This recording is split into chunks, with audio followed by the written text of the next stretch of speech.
I did a thing, and Now what? Dr. K playfully scolded me for it, and I deserved it. What did you do now? I'll tell you about it when I say, let's go. I can't do it. We'll do it live. Do it live! I'll write it and we'll do it live! Mister, will you please wake up, wake up, wake up, wake up, wake up?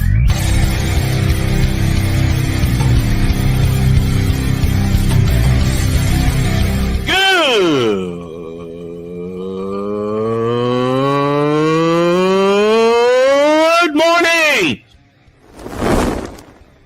Snowman here to all you Brock Purdy and San Francisco 49er haters. Shut up!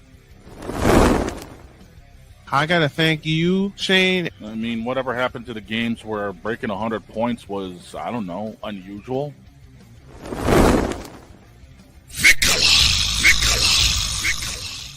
There was one word to sum up the All-Star weekend. Trays. Cause we take this job so serious. Splash Brothers, yes. Ray Allen, replace him with Steve Kerr. Reggie Miller, yeah.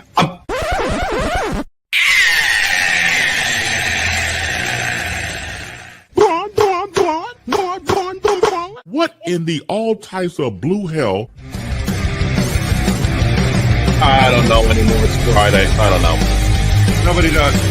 Oh, yeah! Let's go! Come on now. Oh, yeah! So my wife playfully yelled at me yesterday. Good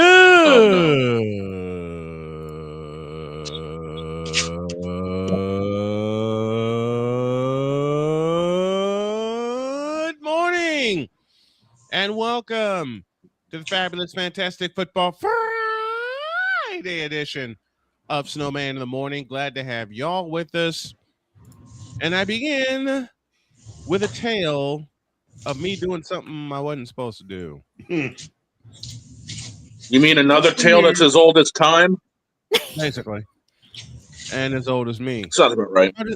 So I was in here working on Thursday on a lot of stuff, website included, which is why I unfortunately missed Pain and Game with Pick'ems. I'm doing the replay later today.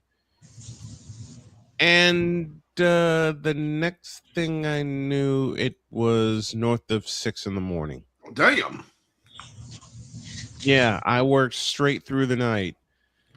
And I went to bed. I laid down.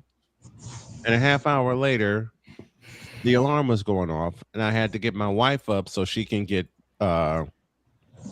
ready and get going for the day. I came back. She came back.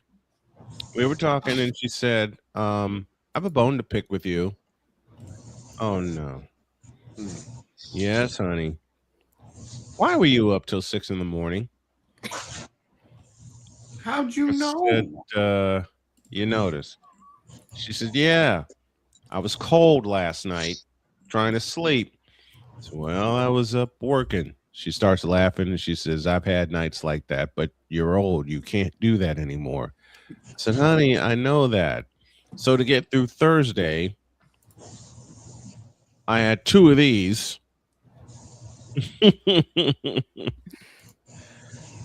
And at 7 o'clock last night, I signed out of here and I passed out. I passed completely out. But yeah, that's her.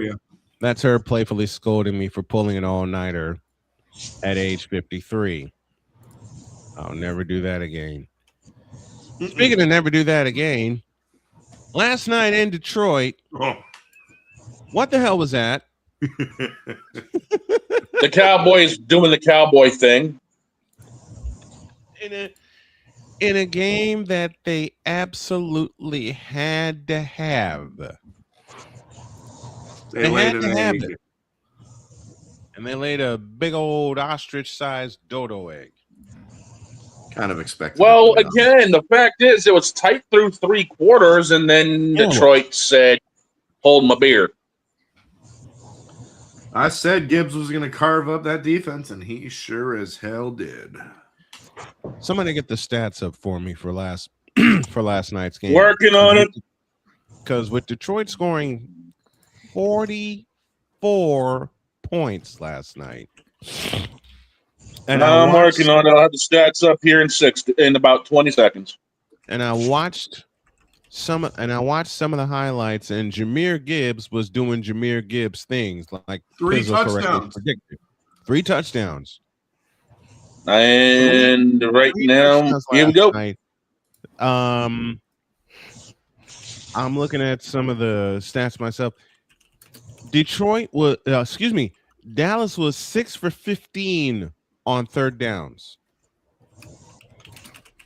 Dallas had also 417 yards, 76 plays to 57 for Detroit.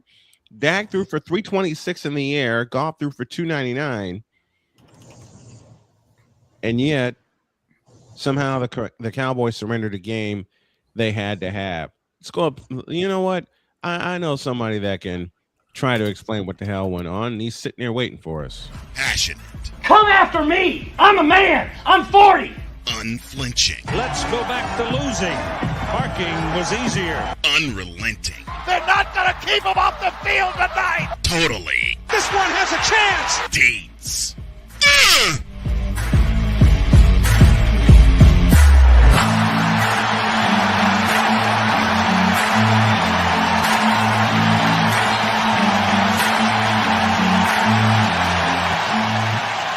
That's not just a murmur, that's a full-blown fibrillation. Deeds, tell me what the hell happened last night. What happened last night is a matter of math. You can get all the yards you want between the 20s, but if you settle for field goals and the other team scores touchdowns, you're going to lose every time. Mm-hmm. That's what happened. Brandon Aubrey kicked 5 field goals, and the Lions scored 5 touchdowns. That's all you need to know. Mm-hmm. That's the Cowboys. That's the Cowboys for you. I mean, everybody came out. They talked about, the Dallas defense has been great the last few weeks, because they beat Philadelphia. Well, they were getting smoked in that game until Philadelphia just decided to stop playing. The Kansas City Chiefs were going up and down the field on the Cowboys defense. Mm-hmm. The offense bailed them out.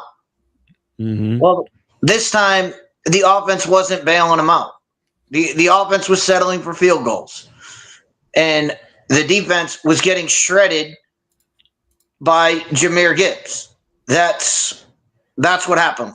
That's what happened. But anybody who sat there and said, "No, the Cowboys need this to make the playoffs," the Cowboys aren't making the playoffs. So they don't need this game. They don't need this game anyway because they're not making the playoffs. They're not a playoff team. And they showed it last night. They're not a playoff team. What game during the season, Deech, can you identify that told you the Cowboys are not making the playoffs? Was it this one or was it one earlier in the season?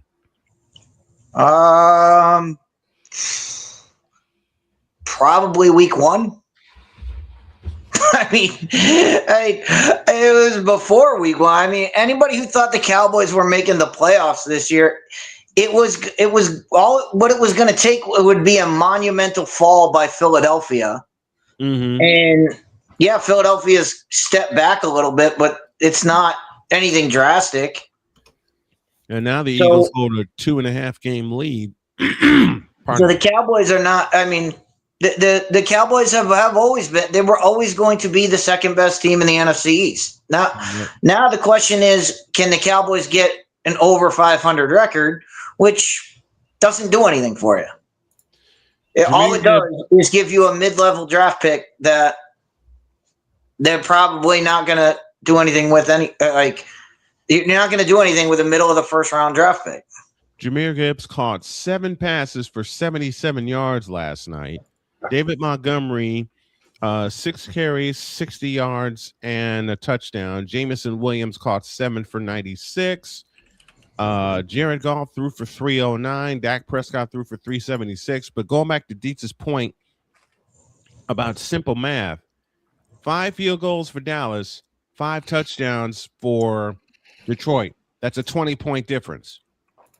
And they lost I'm sorry to break it down. So I'm sorry to make it so simple, but it was simple watching the game. You're sitting there going, all right, we're getting a field goal. All right, we're getting a field goal. You're behind by so much. All of a sudden, you're behind by so much, and then they're still kicking field goals, and you're like, that does nothing. Like, and so I mean, at that point, but also it goes back to the point of if you don't have a middle linebacker, well, there's no one to cover the running back. The running back, they're just going to throw to the running back all day because you don't have a middle linebacker to cover him. And both David Montgomery and Jahmyr Gibbs was in the middle of the field all night.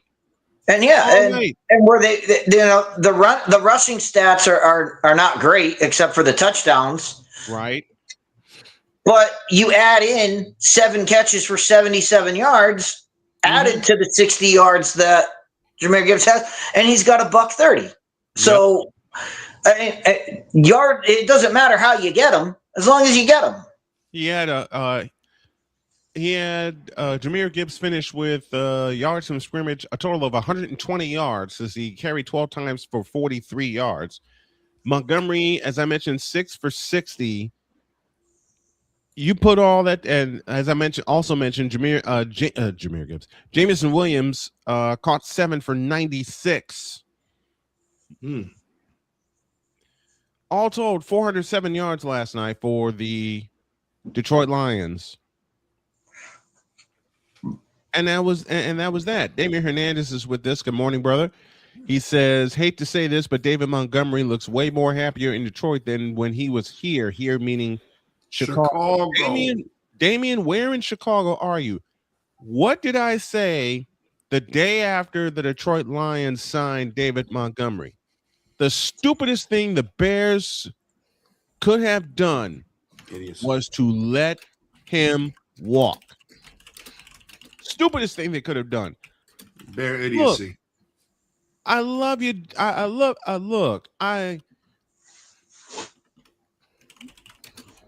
the running backs that the Bears have, but the stupidest thing they could have done was let David Montgomery walk. They were in the process of signing him. Yeah. And then Detroit swooped in and grabbed him. The same way the Rams, I'm sorry, playmaker, I love you, were in the process of signing one Christian McCaffrey. And then Kyle Shanahan at 20 minutes to midnight said, we got something better for you. And now it's paying dividends both ways. Look at the backfield Detroit has. Jahmyr Gibbs and David Montgomery, one of the best 1-2 punches in football.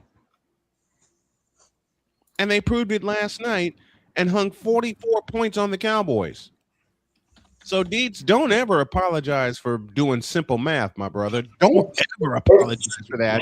Because the people that tune in, lamestream media included, because, Pizzle, as you know, we've been attacked by lamestream media saying we don't bring the facts. And that's about all we do. Every time. It's simple math, man. We do. Pizzle does it on his show. Deets did it on his, and we do it here, bringing all the collective efforts together. Well, no, because you're always going to get people that want to say, well, it was this that did it. It was that did it. It went, and they want to make it complicated. If you just keep it, I mean, live by the golden rule. Keep it simple, stupid. Exactly. When there's a simple answer, take it. Like, hey, listen, Jody hit me with that. Jody hit me with that after she playfully scolded me. But yeah, 20-point difference.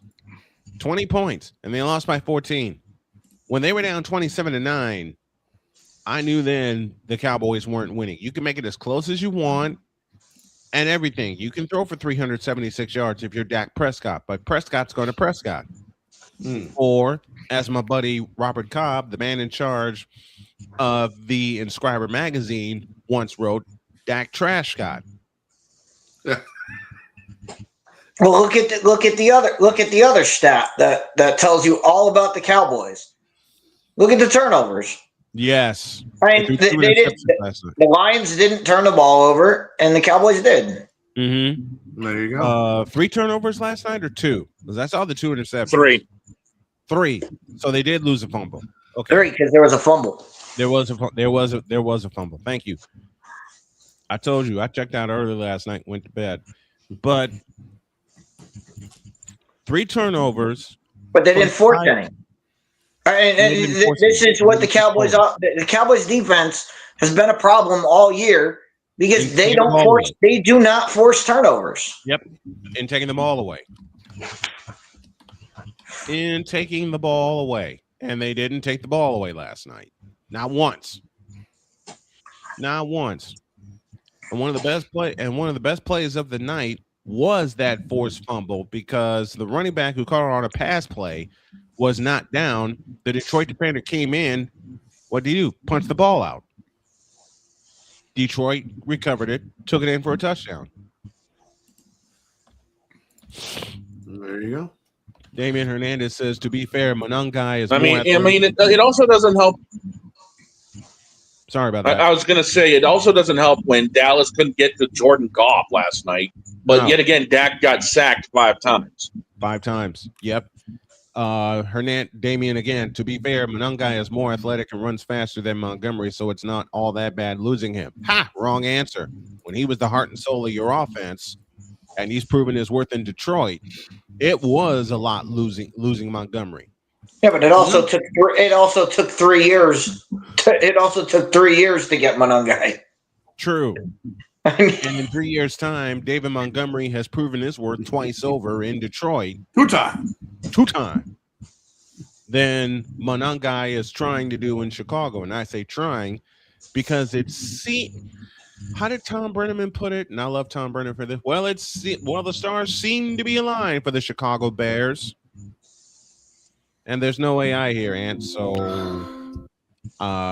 yeah. Somebody got a call, and for once, it ain't me. So, since someone wants to make an AI comment, out you go. On the left. Okay. Okay, then.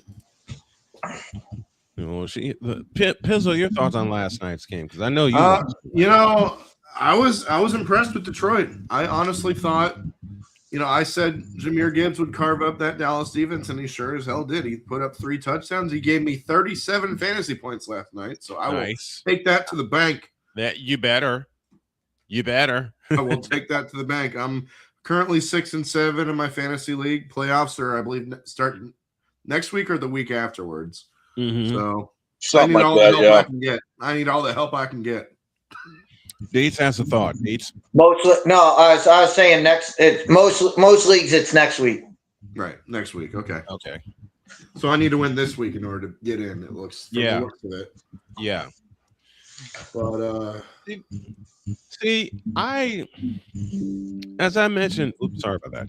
I did fantasy once in my life. Actually, I did it twice because someone paid for me to get into a league in 2018, and that's when all of the turbulence stopped.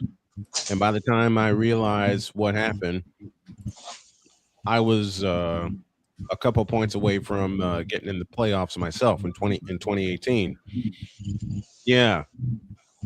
Or you could just be the fantasy team and have a round 1 bye already wrapped up, so you don't have to play for the next 3 weeks. Right. Oh, shut up! You could just again keep it simple. That. Keep it simple and just be the number 1 seed, and then you're all set.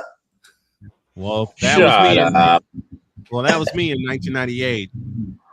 Hey, I gotta go up against Cool McCain and Playmaker in a league. Come on now. Oh man. Well, you're screwed either way. Talking about I actually made the playoffs at 8-5. I'll take it. But you're still talking about 2 in the best in the business. I might do fantasy next year, but it's going to require for me a lot of. I can set it up. Hey, I can set one up for all of us around here. I think we'll do. I think we'll do that. We'll do Do that. it. We didn't get a chance to do it this year because I got so many. I still have so many moving parts here. But next year we will do a fantasy league here for Snowman Multimedia and Snowman in the Morning. 48 after the hour. We got Mike Drop Moran coming at the top of the next hour. Then we got our college football picks and then our NFL picks with Deb Whitkus. We got picks all over the place. So yesterday, I did an all-nighter Wednesday, which is why we weren't on yesterday, but we're on today. And we're wrapping up the Detroit-Dallas game. Detroit wins 44-30. They keep their playoff season. They keep their playoff hopes alive. Thank you very much. English is not my first language. And essentially, English.exe has failed. Yes, English.exe. Control-Alt-Delete. That's about what I did when I checked out last night. That's about what I did, Pizzle. I hit Control-Alt-Delete and I went and passed out. I hear you there. I hear you there. That's why I need like double this today. What you got? What's the drink of the morning? This is from the Wawa. I got Wawa iced coffee with pumpkin spice and whole milk. This is Circle K, and I'm dropping them a shout out because they allowed me to. This is Circle K, and it's a combination I had a couple of weeks ago that surprised everybody. Half of this is chocolate caramel. The other half is peppermint mocha. Oh. So, yeah, I'm going to be bouncing around all over the place. Well, there you go. What I am going to do next week is make my own version of this, but make it sugar-free, so my body will agree with it. 50 after the hour, 10 till the next hour. Won't be long before we are getting Mike Drop Moran in here for her thoughts on the WNBA mess, and it's a mess. And I'll start my thoughts here. It's a mess. Thank you, Kathy Engelberg. Man, Kathy Engelberg has pissed me off again. Well, let me change a word in that sentence. Kathy Engelberg continues to piss me off. There we go. There, how is that? Is that better? That's yes, that's better. That's a little better. Yes. I mean, Deed said it a moment ago, and it needs to be said here. Hey, Kathy Engelberg, keep it simple, stupid. Pay your players. Mm-hmm. Yeah. You can't get more simple than that, man. No, you cannot. You would the player, and I don't care how many people want to make Angel Reese a thing, but the player that moves your needle is Caitlin Clark. Mm-hmm. Act like it. Yep. Which she won't, because you know who they're gonna. This is my opinion and my opinion only. You know who they're gonna try to protect going forward. Aside of Angel Reese, Paige Beckers. Yes. Wouldn't surprise me. They're going to try to put Caitlin Clark on the back burner, and the Indiana Fever ain't going to have it. Now, I'll mention a scenario that I mentioned last year that nearly happened, but didn't happen for a very conspiratorial reason. I'll get to that in a minute. What if Indiana messes around and wins it all? Like they should have done this year. The amount of egg on Kathy's face will be priceless. Oh, she had egg on her face in Game 5 when the Fever came back from 13 down to tie the doggone thing in the fourth quarter. And that should have been an Indiana win, but I don't have to explain the ref ball. Thank you, urinating tree, for that term. That happened in overtime.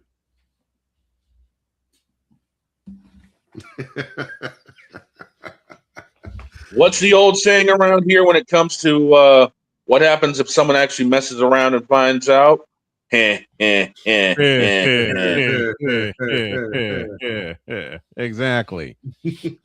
Exactly. Let's take a break. We're heading toward the top of the hour, which means some IDs are coming up. When we come back, more WNBA discussion, and Mike Drop Moran will join us. This is the somewhat 3-hour edition of Snowman in the Morning. It's going to be a standard. When we get the full 3 hours, we're back in a deuce. This is Snowman in the Morning. Join Ryan McCarthy. I became a Jets fan because Kermit the Frog was my favorite Muppet because he was green, and the Jets wore green. That's how I became a Jets fan. And Dustin Henry. ESPN is cashing all in on let's pay a few personalities and we'll just kind of fill in the gaps. As they walk you through all of the world of sports from their perspective. The Albany Empire, it's a literal circus. No credentials required. Where, Ryan, say the tag. Where you don't need a press pass to talk sports. Every Monday at 8 p.m. Eastern, 7 p.m. Central. On YouTube and where you can find all podcasts. Oh, yes. The tradition, the pageantry, the spectacle, the history, the slut. Wait. I gotta rep my brother's stuff right. All my DMV soldiers, stand up! And welcome to the Commander's Gridiron Report. You want your commanders to be repped right? Well, D. Willie is your man. Commander's Gridiron Report. Every Tuesday at 11:05 a.m. Eastern, 10:05 a.m. Central. On the Sotoba Media YouTube channel. Music by J. Cool. Where's my soldiers? Right side. Commanders. Where's my soldiers? Left side. Join the transporter to Hades. Your butt and gut becomes one.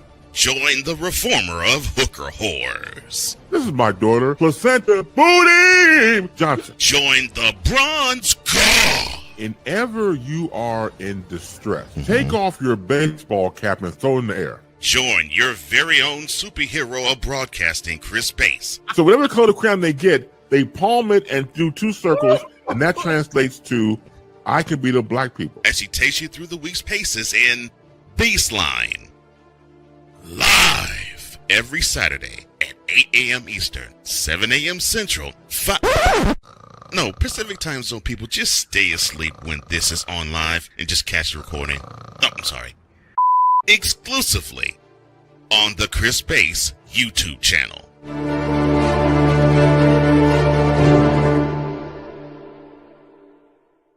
Cause we take this job so serious.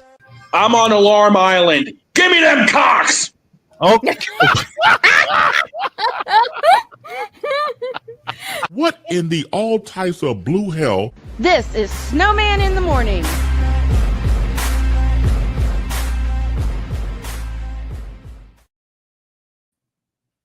And to this day, we are shaking our heads. Of all the things he had to say, he had to say that. Of all the things he had to say, he had to say that. Ay. Before we go to hour 2, we got this message for you. There's a young fellow in my hometown by the name of Chris Hilliard who is going through aggressive treatments for a brain tumor. So all of our homies at Brother Rice High School on 99th and Pulaski, and I'm beginning to break because I have so many memories there. They're organizing this. It's called Climb for Chris. Chris is going through a very aggressive treatment for a brain tumor, and he was diagnosed in September 2024. These trips come with steep costs, including last-minute flights, hotels, meals, car rentals, etc., which add up quickly. Please support Chris, a 2009 graduate of Brother Rice High School, as well as the Crusaders' former head lacrosse coach on this ongoing battle by becoming a member of the Hilly Army. Let's fight alongside Chris. And you see the bash information in front of you. It's set for March 1st, 2026 from 2 p.m. to 6 p.m. Central Time, which will be 3 to 7 Eastern Time. And if your homie Snowman is able to make it, and I'm going to try my damnedest to make it a weekend where the wife comes with me and we stay in Chicago for a couple days. In fact, I'm just going to go ahead and say it. We're putting it on the schedule. You'll see me there, and there will be live coverage of the event. I expect to get a blessing from his mom, Michelle Hilliard, to do so. It'll be March 1st, 2 to 6 p.m. Central Time at 3359 West 115th Street in Marionette Park, Illinois. Place is called Bourbon Street. Food and drinks, entertainment, fundraising, and you can purchase tickets for $40 for the pre-sale and $50 at the door. Visit climbforchris.com. And folks, do me a favor. Let's get the hashtag #ClimbForChris trending. Let's put it in the chat and let's make it trending, not only for Chris, but for his family and for the Snow Crew, because we're going to try our damnedest to do a lot of fundraising for this. Victor and I yesterday shared some memories of being at Brother Rice and working with Chris and everything. He is very, very dear to me. He's very, very dear to Victor, and he's become a very dear member of this crew, though he doesn't know the rest of the crew yet. We're going to try to fix that. But if I get the okay, there will be a live stream from this event, March 1st, 2026. Visit climbforchris.com to purchase your tickets, $40 in advance, $50 at the door. As mentioned, you see it in front of you. There will be food and drinks, entertainment, fundraising, just all kinds of fun with some great people and for a great cause. Visit climbforchris.com for more information. And there's a side note that I forgot to mention. The band Maggie Speaks, who do a lot of covers for great rock songs, they will be there. They will be there to provide the entertainment, and I promised an update. Snowman Multimedia will indeed be doing a live broadcast from there. We got the okay. Hey, let's go. We got the okay. You see the hashtag in the chat, hashtag Climb for Chris. Let's get it trending. Let's get it trending. Also, this announcement: through the holidays, when we are busy recalibrating everything and recalibrating our minds, there will be there's going to be daily replays or daily reruns of some of the best episodes of Snowman in the Morning. And yes, they will include Chris Bass. I got a lot of those segments that I'm going to put together when I spend about 3 days doing a lot of editing for those 2 weeks that we are off. And when we begin our vacation, as I mentioned, you'll see some old episodes of Snowman in the Morning to take you right into the new year. And we're back on January 6th live with this announcement. Also, we're going 3 hours. Dietz is going to have a big part of this. Is going to have a big part of this going forward. Now we're at the top of the hour. 10:01 is your time. And I am happy to say we owe you an ID. You're listening to WBWS-DB, your new Chicago Sports Hub radio voice.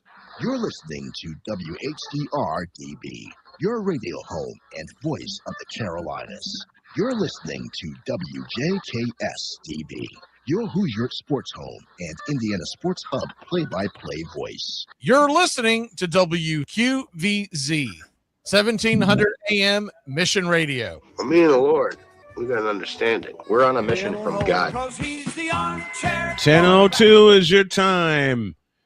We are waiting for Allison Moran to pop in to offer her thoughts. And throughout this hour, we will break down the conference championships. In fact, we'll do that while we wait for Allison to come in. And I'm going to send this to Dietz to break down tonight's championship. I believe the game that's on deck tonight is North Texas and Tulane. Yes, sir. If memory serves me correctly, that's the That's the American. That's the American Conference Championship. And Deets, what do you make of this game? Navy should be there. I agree. Navy got jumped. How did Navy get jumped?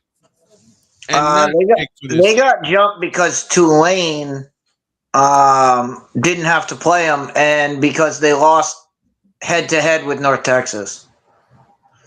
But that shouldn't be. It should be North Texas and Navy, shouldn't it? I think it should be, but I know what they did. What they did is basically they said, well, Tulane didn't play either of these teams, so they ushered them through, and then they said, all right, well, between North Texas and Navy, well, North Texas won the head-to-head, so that's why North Texas got it. It still should have been the chaos. But still, Navy played well enough all year. They should be there, but they should. You can only have two. You can only have two, and 3 teams finished at the top. Again, they should all play each other, and we should be able to figure this out beforehand. But that wasn't the case. So, can you bring back? We talked about this earlier in the week. Can you bring back the Southwest Conference to take some teams away from? But this is from the super conferences. This championship game is also interesting because I was thinking about this before the show. If you read the bylaws of that the NCAA has set up, it says the top 5 ranked conference champions will get into the playoff. And why that's interesting is because North Texas and Tulane are both ranked higher than James Madison right now. Yeah. But one of those teams is going to be a playoff team. And it opens the door. That language, though, opens the door to if Duke wins the ACC championship game. Oh, boy. And they're unranked. Oh, boy. And you have to take the top 5 ranked conference champions. Well, James Madison is still going to be sitting there as a ranked conference champion. So the question will be, does Duke jump the Dukes? Yeah. And get in?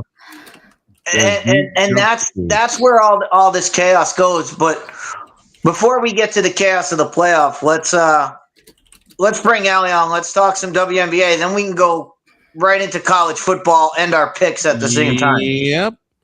Here she is.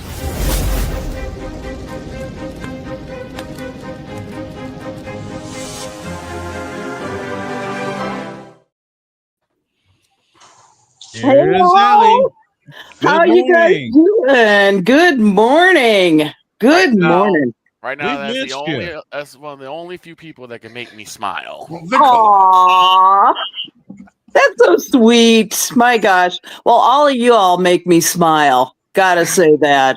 Every day, every time I'm on, I just love being with y'all. That's why that's why I promise this coming calendar year, I'm going to do my best. I'm going to do even better in cutting up your segments and getting it way out there. I'm doing some research on getting all those out there as well. All right, I'm holding you to it, baby. Good. I am holding you to that. Please do that. I will haunt your dreams.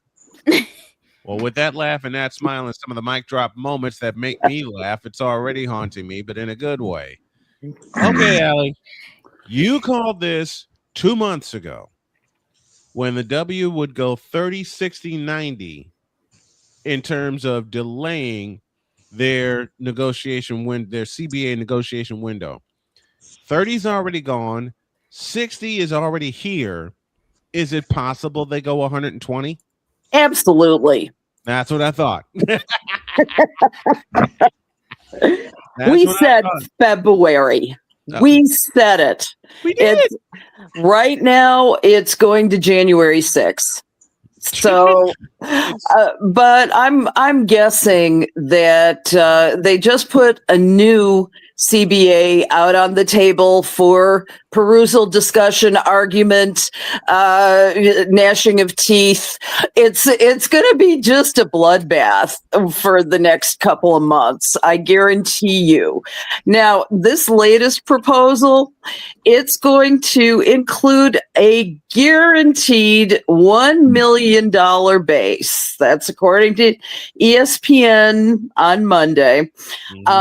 Projected revenue sharing pushing total earnings to more than 1.2 million. Now, let's dive into this even further. The average player's salary would be projected to exceed $500,000, $500,000 a year. Okay. Minimum player salary would exceed $225,000, which right now is the supermax salary under the current the current CBA. And so the salary cap would increase to $5 million in 2026 and directly tied to revenue growth in each year of the deal. So that's all about marketing. That's all about the next great superstars that come up. How much can we get out of Juju Watkins when she hits the draft? Also, people like Ozzie Fudd. I mean, all those are going to be considered. Now, right now, the players are quietly weighing in on all of this. But what is going to happen is that they are going to do a couple of thing. Number one, as I said, there's going to be gnashing of teeth. Why? Because with a $1 million salary, the WNBA players will no longer get a housing stipend. That's out of this proposal. Not that. Do you remember a couple of years ago, Angel Reese was bellyaching about paying $8,000, I think, for a month for rent, and she had to have roommates and all that. She was outliving her means and had the nerve to jump on social media to bark about it. Yeah, it's ridiculous. And you gotta think about it. I'm so old. My starting salary when I got out in the world was 14 grand. And I thought I was living like a queen.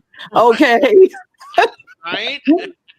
I rented an apartment on that with a roommate, but only one.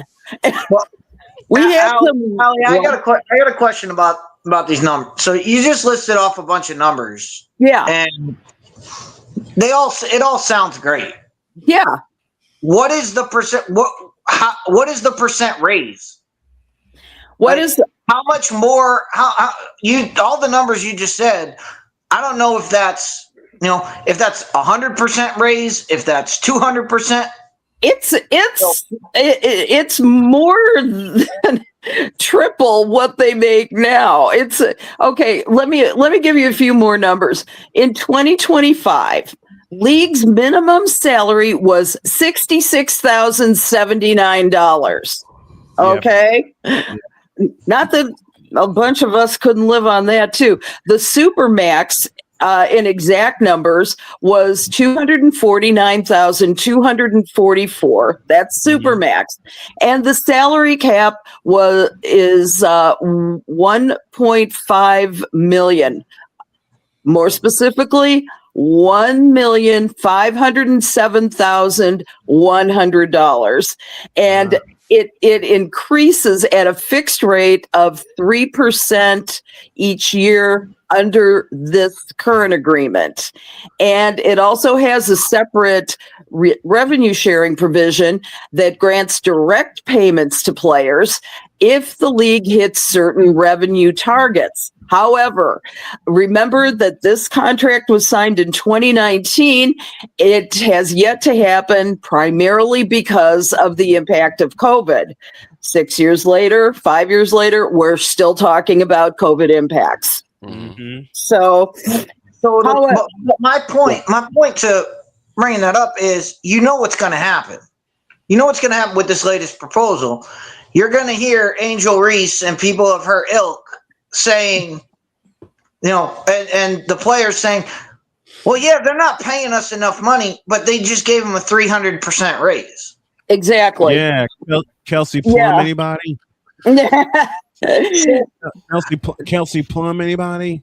Mm-hmm. So that's what I'm saying. They're going to give you numbers, and they're going to say this number's so small, and you already know the argument that they're going to make.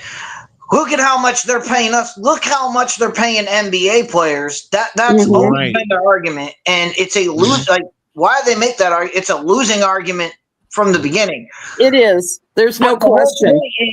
All right, you just got if I got a 300% raise at work, I'd be very happy. Yes. I get a 300% raise. They're going to tell you it's a spit in the face. Yep, you'll definitely say that. Here's what's fueling all of this,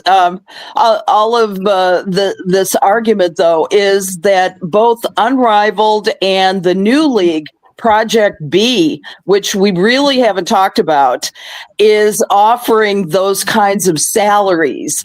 Baseline is $1 million. Okay.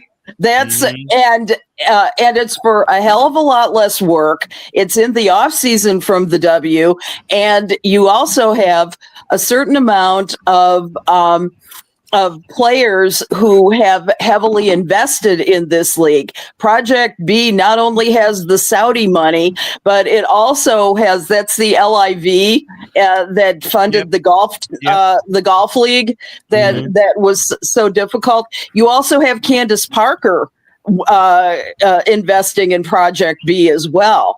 So what the players are doing is looking at all these other differently modeled sources for their income, and that's what's fueling this debate on how much the W can actually afford to play.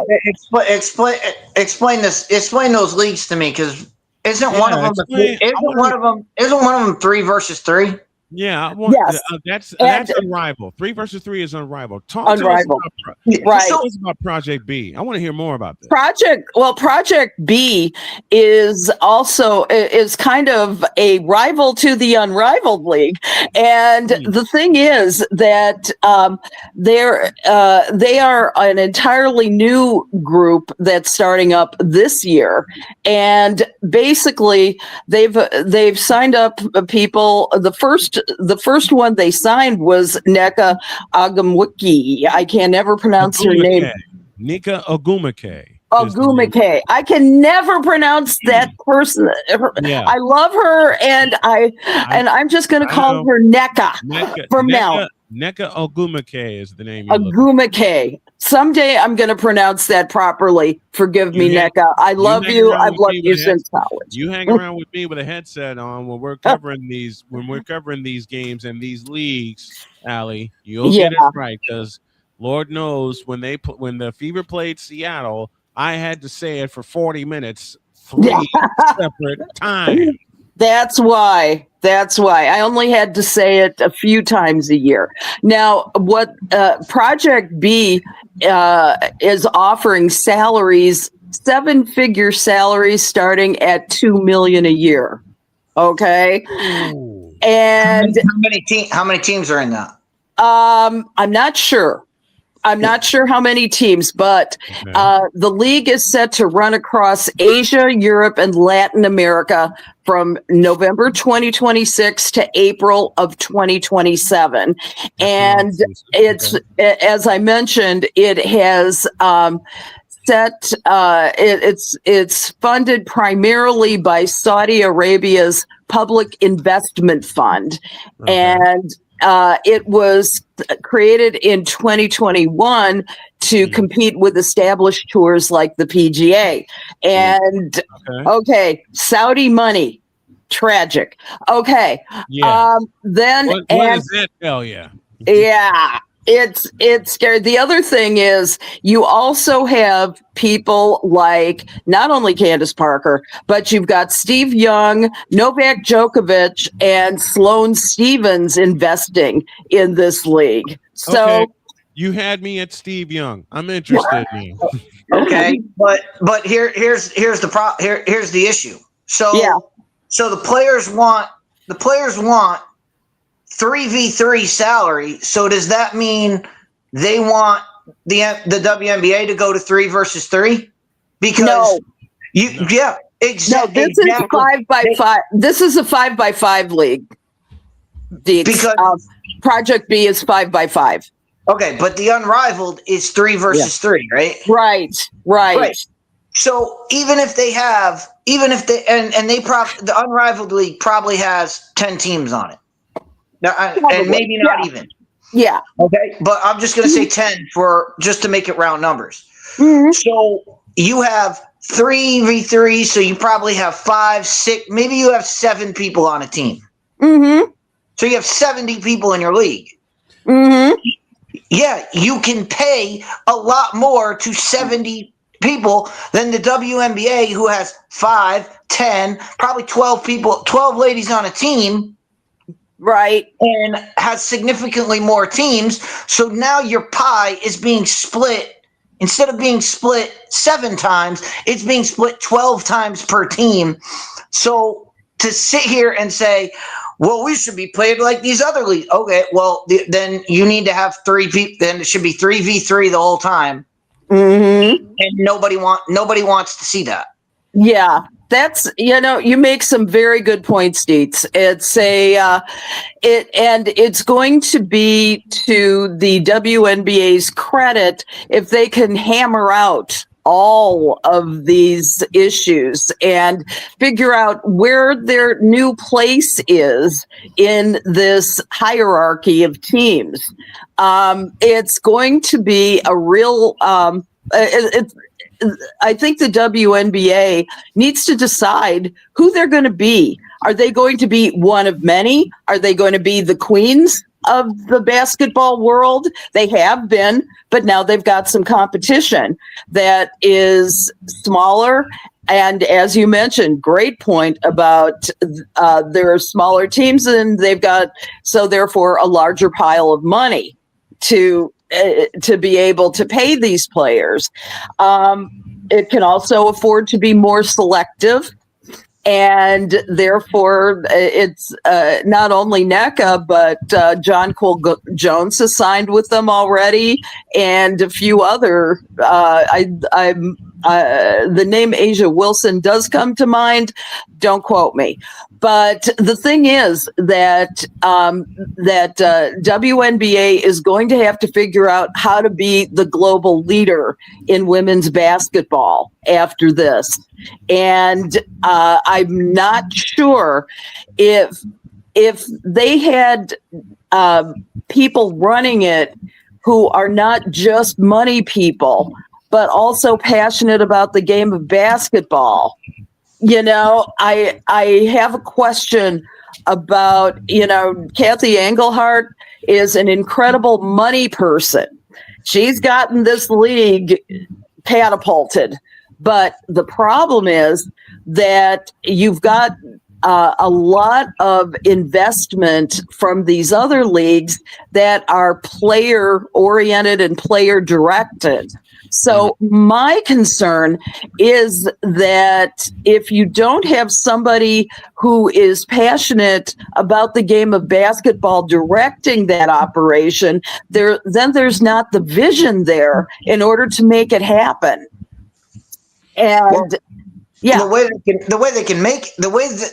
WNBA can make it happen is you're right about, they've got too many business people in there. The other leagues have too many player people in there. You need to split the difference. You need production. Right now, they need production people in there. They need people that are going to make the league look. Even if it's not superior, they need people that can make it look superior and make it visible to everybody.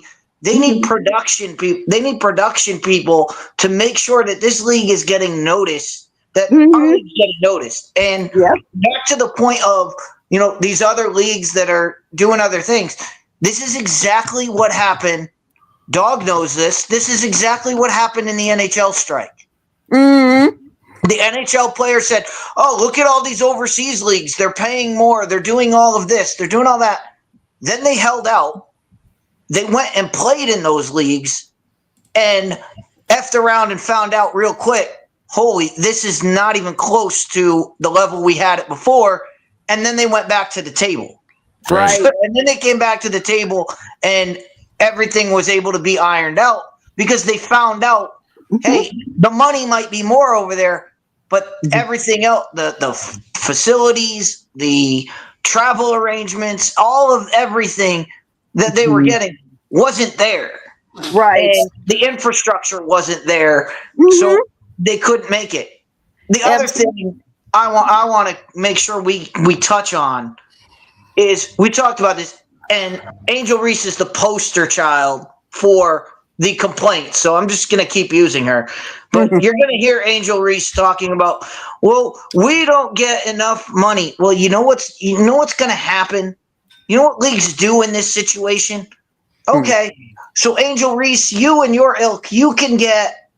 We'll extend the top level contracts. We'll make the top level contracts bigger.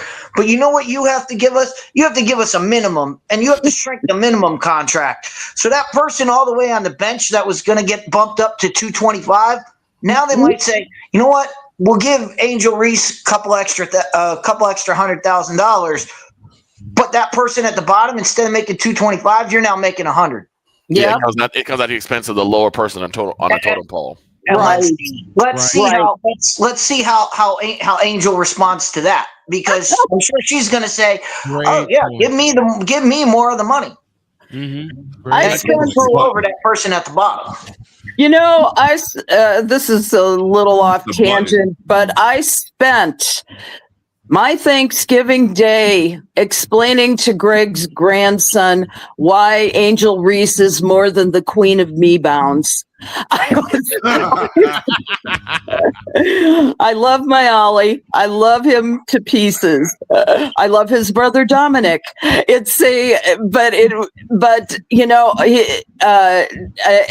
by the way, his uncle Glenn too. Because and you spent Thanksgiving explaining that to them.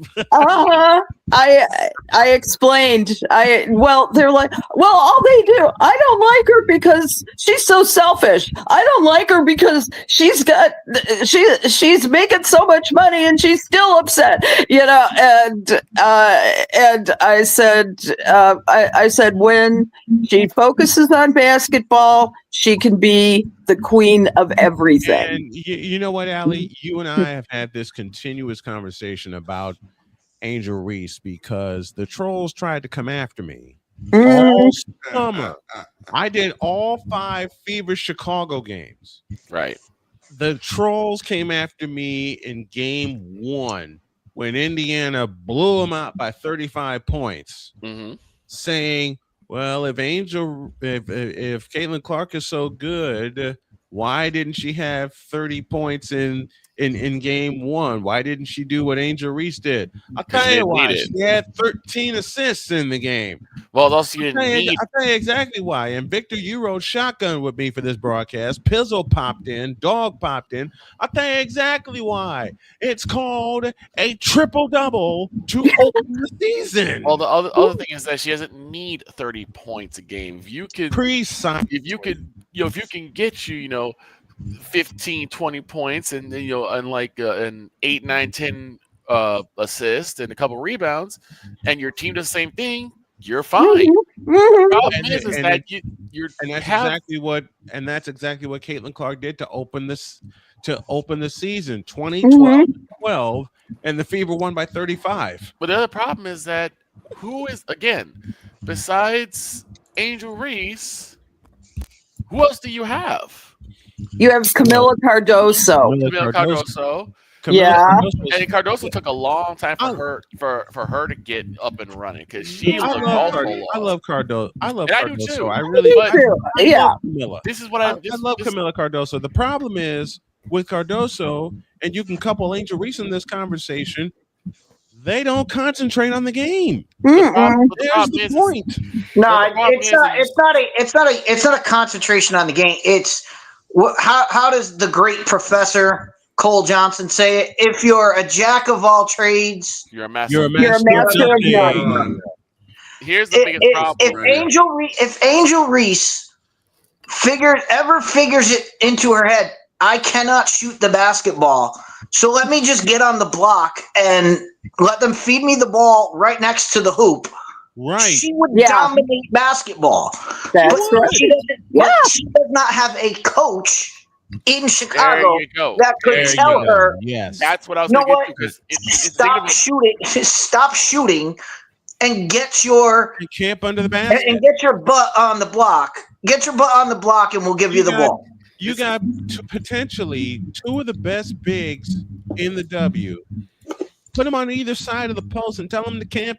Tell them to camp there. But this is what I was saying, and this is what I was really getting to: is the indicative of a bigger problem. I put this at the feet of Coach Marsh because what did I say the entire time, Snowman, during that first game? How Angel looked absolutely lost. Like she had no idea where she was supposed to be. You're supposed to play the point. You're supposed to be in the post. You're supposed to play at the center position. She had no clue where she was supposed to be. And here's where I give it to not only you, Victor, but to Allie as well, because before the first game of the year, when we were hyping up the Fever in the Sky when they first played in Indianapolis, you both said that very thing. And Allie came on and said they're going to have Angel play the point, and we all looked at each other and went, "That's a bad idea."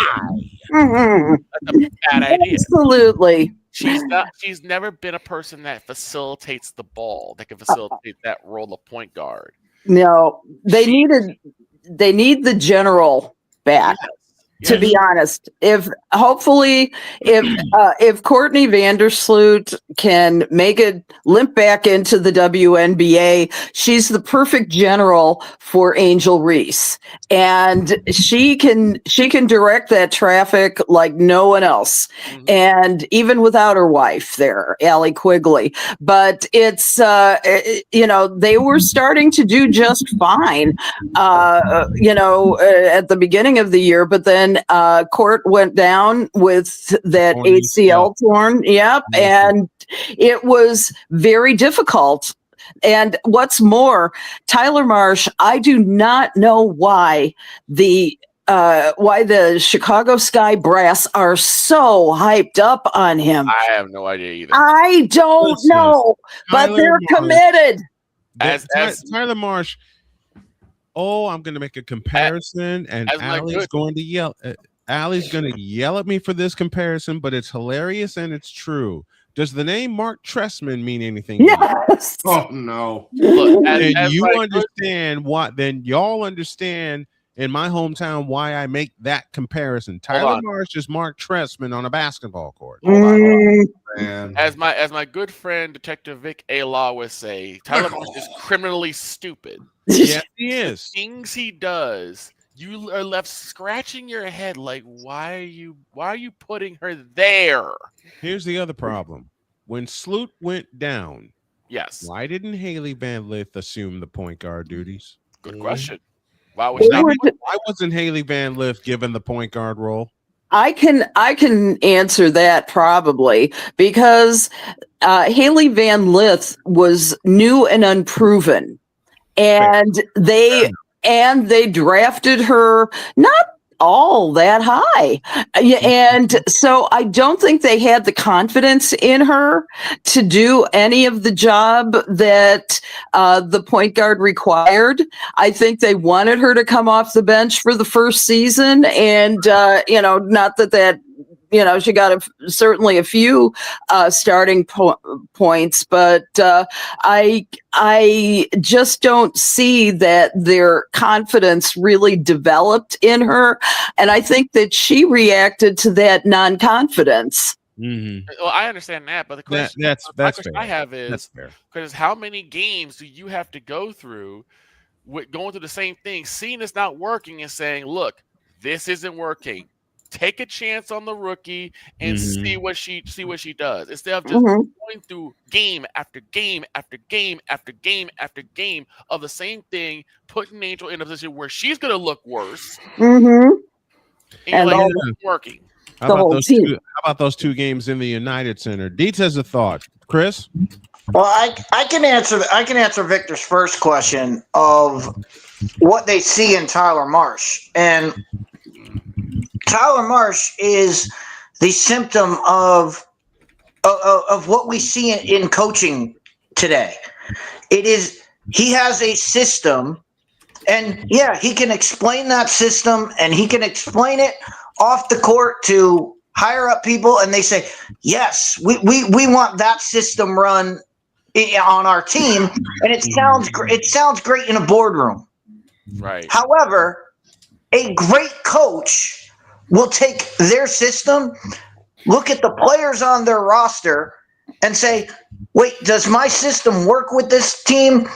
And if it doesn't, they will modify their system to fit the players on their team. And that's what's happening in Chicago is they have a system, and Tyler Marsh is trying to make Angel Reese run a system that she cannot run. That she physically does not have the skills to be in the position she's in, and he's trying to force her into it, and that's what's causing the disruption of everything. So it makes him look stupid, but when he's actually in the boardroom talking to the people, he's like, no, this is good. This is how this is supposed to work. Yeah, that works when you draw it on a board. When people actually run it in real life, it changes things. And that's the difference. But that's the situation. And as a good point.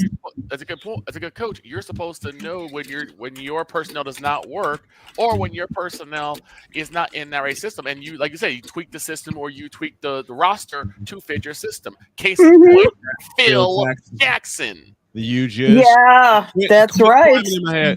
Quick climbing in my head, Victor. Phil Jackson. I'll give you a couple more. Casey Jones. Greg Popovich. Well, Phil, I'll give you.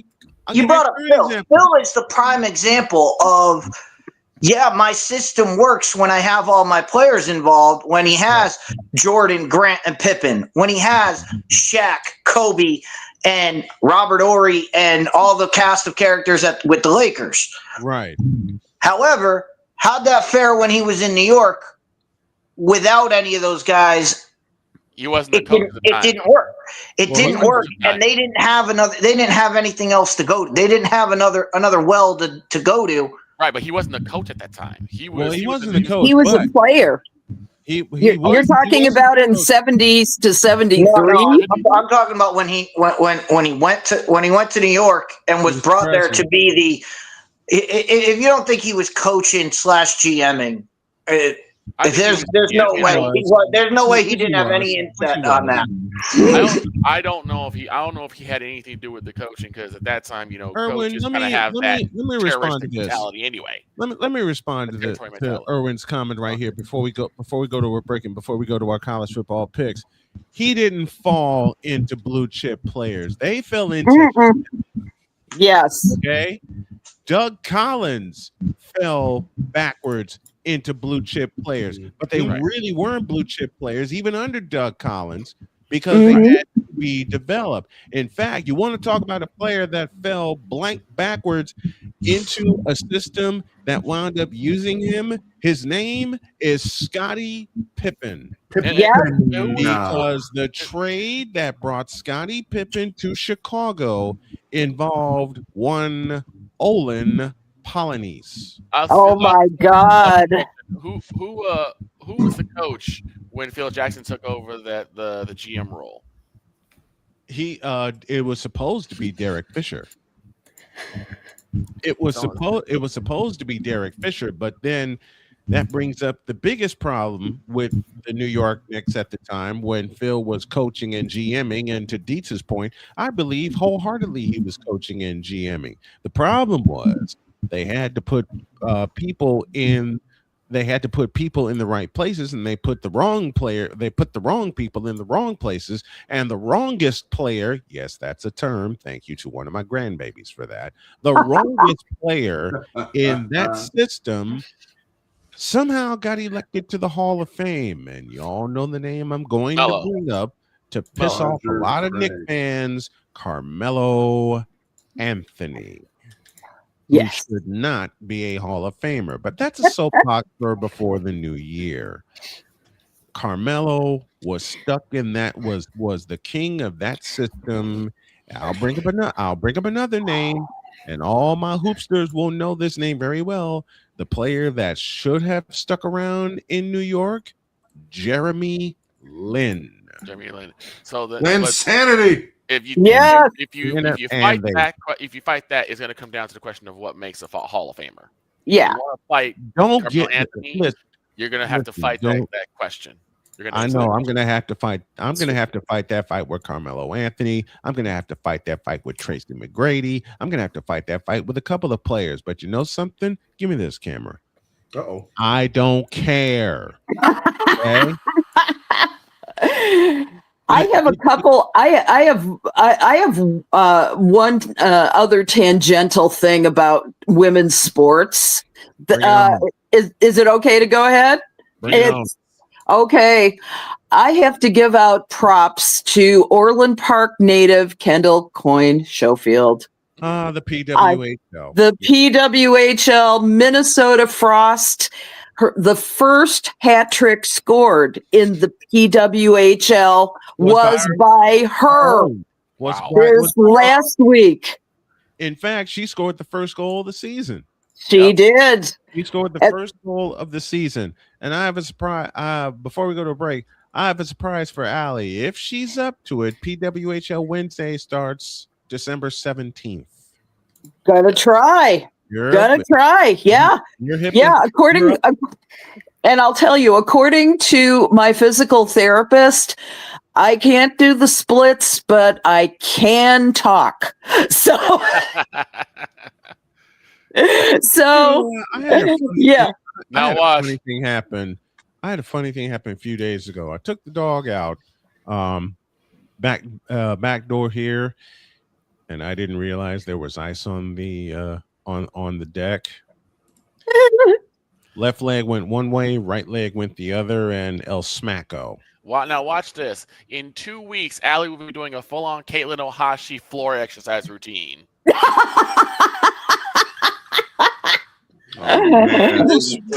From your lips to God's ears. That would be very nice. Dog has got the championship weekend picks ready. We have North Texas and Tulane tonight. 8 p.m. is your kickoff time.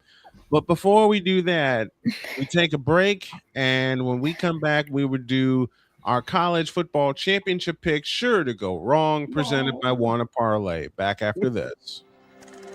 This is Snowman in the Morning. Join Ryan McCarthy. I became a Jets fan because Kurt the Frog was my favorite Muppet because he was green, and the Jets wore green. That's how I became a Jets fan. And Dustin Henry. ESPN is cashing all in on let's pay a few personalities and we'll just kind of fill in the gaps. As they walk you through all of the world of sports from their perspective. The Albany Empire, it's a literal circus. No credentials required. Where, Ryan, say the tag. Where you don't need a press pass to talk sports. Every Monday at 8 p.m. Eastern, 7 p.m. Central. On YouTube and where you can find all podcasts. Oh, yes. The tradition, the pageantry, the spectacle, the history, the slut. Wait. I gotta rep my brother's stuff right. All my DMV soldiers, stand up! And welcome to the Commander's Gridiron Report. You want your commanders to be repped right? Well, D. Willie is your man. Commander's Gridiron Report. Every Tuesday at 11:05 a.m. Eastern, 10:05 a.m. Central. On the Sotoba Media YouTube channel. Music by J. Cool. Where my soldiers? Right side. Commanders. Where my soldiers? Left side. Join the transporter to Hades. Your butt and gut becomes one.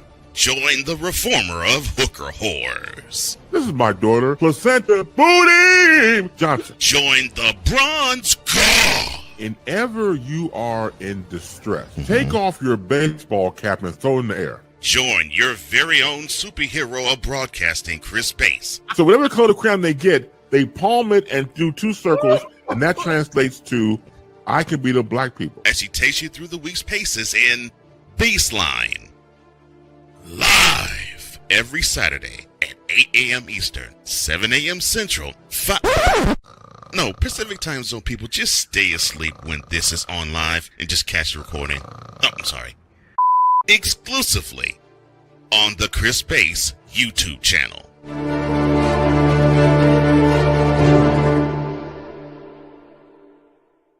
Cause we take this job so serious. I'm on Alarm Island. Give me them cocks. Okay. What in the all types of blue hell? This is Snowman in the Morning.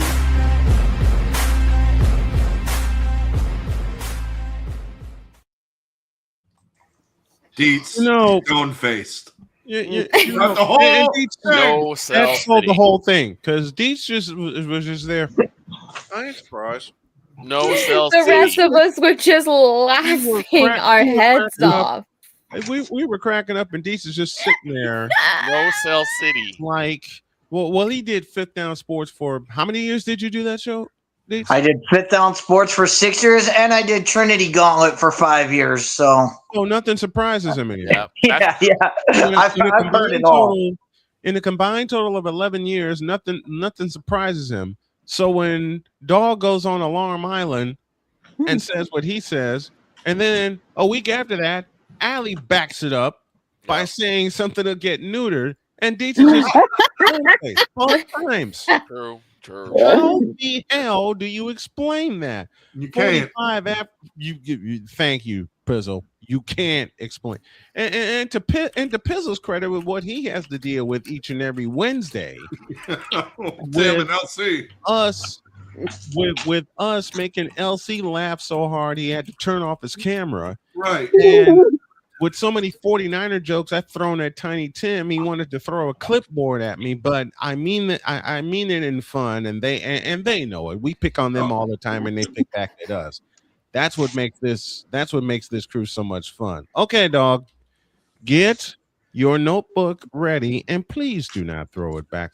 See, with the You don't dog. need to go on my IR again. Please, no more throwing no, it back. no, We no. don't want No you more. hurting your eye or your head We anymore. don't want Dog to throw this Pedro Martinez style against the Indians in 1999.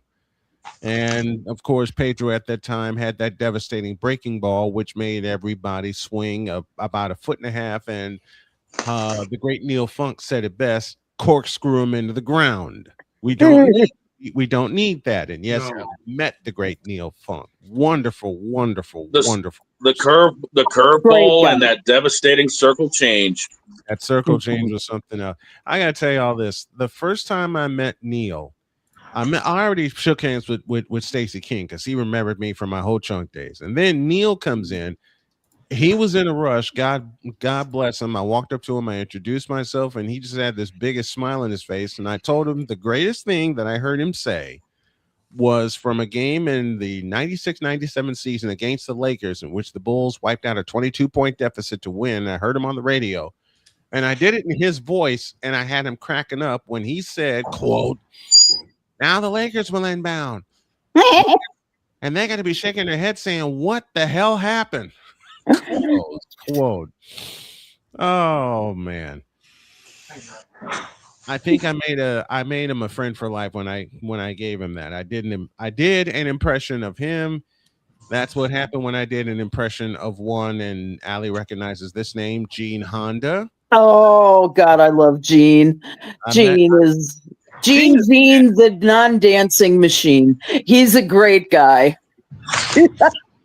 I never thought I would hear a Gong Show reference on my show, but I remember that so well. Okay, Dietz is ready, so are we. We're going to do this Street Fighter style since we have 9 championship games. And yes, to Pizzle, I'm going with the theme of Vega to get us through our championship game picks. So Vega is going, and so is the dog. Here we go. Let's do it. Hadouken! We have the standings up to bat first, and it is officially a 2-horse race. Jen has an 8-game lead, and the magic number needed to avoid the playoffs is 12. With that being said, some of these teams we ain't even heard of, so it's going to be fun because we're kicking the party off with the first of 4 today. It's Kennesaw State favored by 2.5 over Jacksonville State. The over-under 59.5. I'm going with the Owls. I know a couple of Marist Red Hawk basketball players and volleyball players that I announced for that are at Kennesaw State. I'm going with the Owls. Dietz, to you. I'm gonna channel my inner dog. I'm gonna go with Jacksonville State. Okay, it's going with the. Oh God, and I know their name. I won't say it aloud. Pizzle, downstairs to you. Oh, no. I used to live right by Kennesaw in Ackworth back in the 90s, early 90s, early 2000s, in the 90s to 2000s. Yeah. By Kennesaw State, so I'll go with them. All right, Allie, to you. Who are the Owls? Literally me right now. We're Literally me. Going to the Owls. All right, Victor, to you.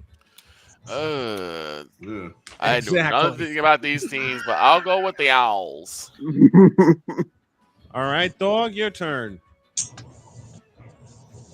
The Mafia and everybody else over here seems to be going with the Owls, so give me the Owls. Which means go upstairs to Jen. Yep. Aren't you cold? Sorry. Jeez. Look what you're wearing. I'm Luna Snow. She doesn't get cold. That's true. Oh, okay. Okay. Then Ice she's is a her better power, woman than I am. Ice is her power, remember? The K-pop idol with ice powers? Fair enough. Out, folks. Go search her up. Marvel Rivals. Go. Okay. All right, come on, Luna. Dietz is on an island. Oh, I get to say this to Dietz. Yeah. Yes, you do. I mean, I get to say this to Dietz. I get to say this to him. Yes. Yes. Well, that I'm glad about. Stay solo. I hate you, Jen. I hate you, Luna, for that one, and I'm going to be laughing all afternoon. Next one, dog, please. And this is why I voice Luna Snow in a Next comic, one on the gentlemen. list for Next the one. next one on the hit list. It is Troy visiting number 25, James Madison. Do I even need to say who's favored in this?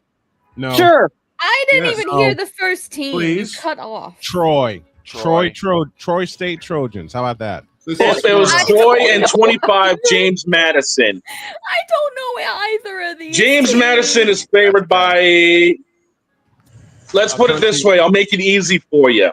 Sweep for James Madison, everybody. Yes. Sure. Yes. Sure. Yes. Why not?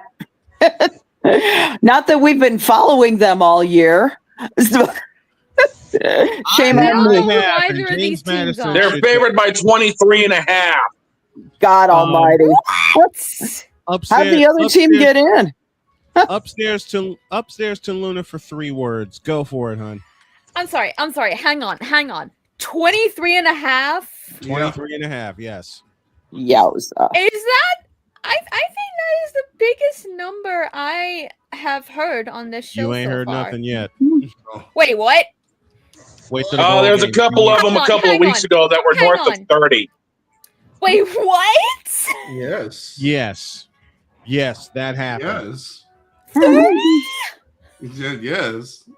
Notre Dame was favored over Stanford by 32.5 on rivalry week. Right. And they beat him by 35. Didn't tell me that? All you said was Maybe- a landslide. Well, we didn't want you to hear the number. Come on, we need 3 words from you.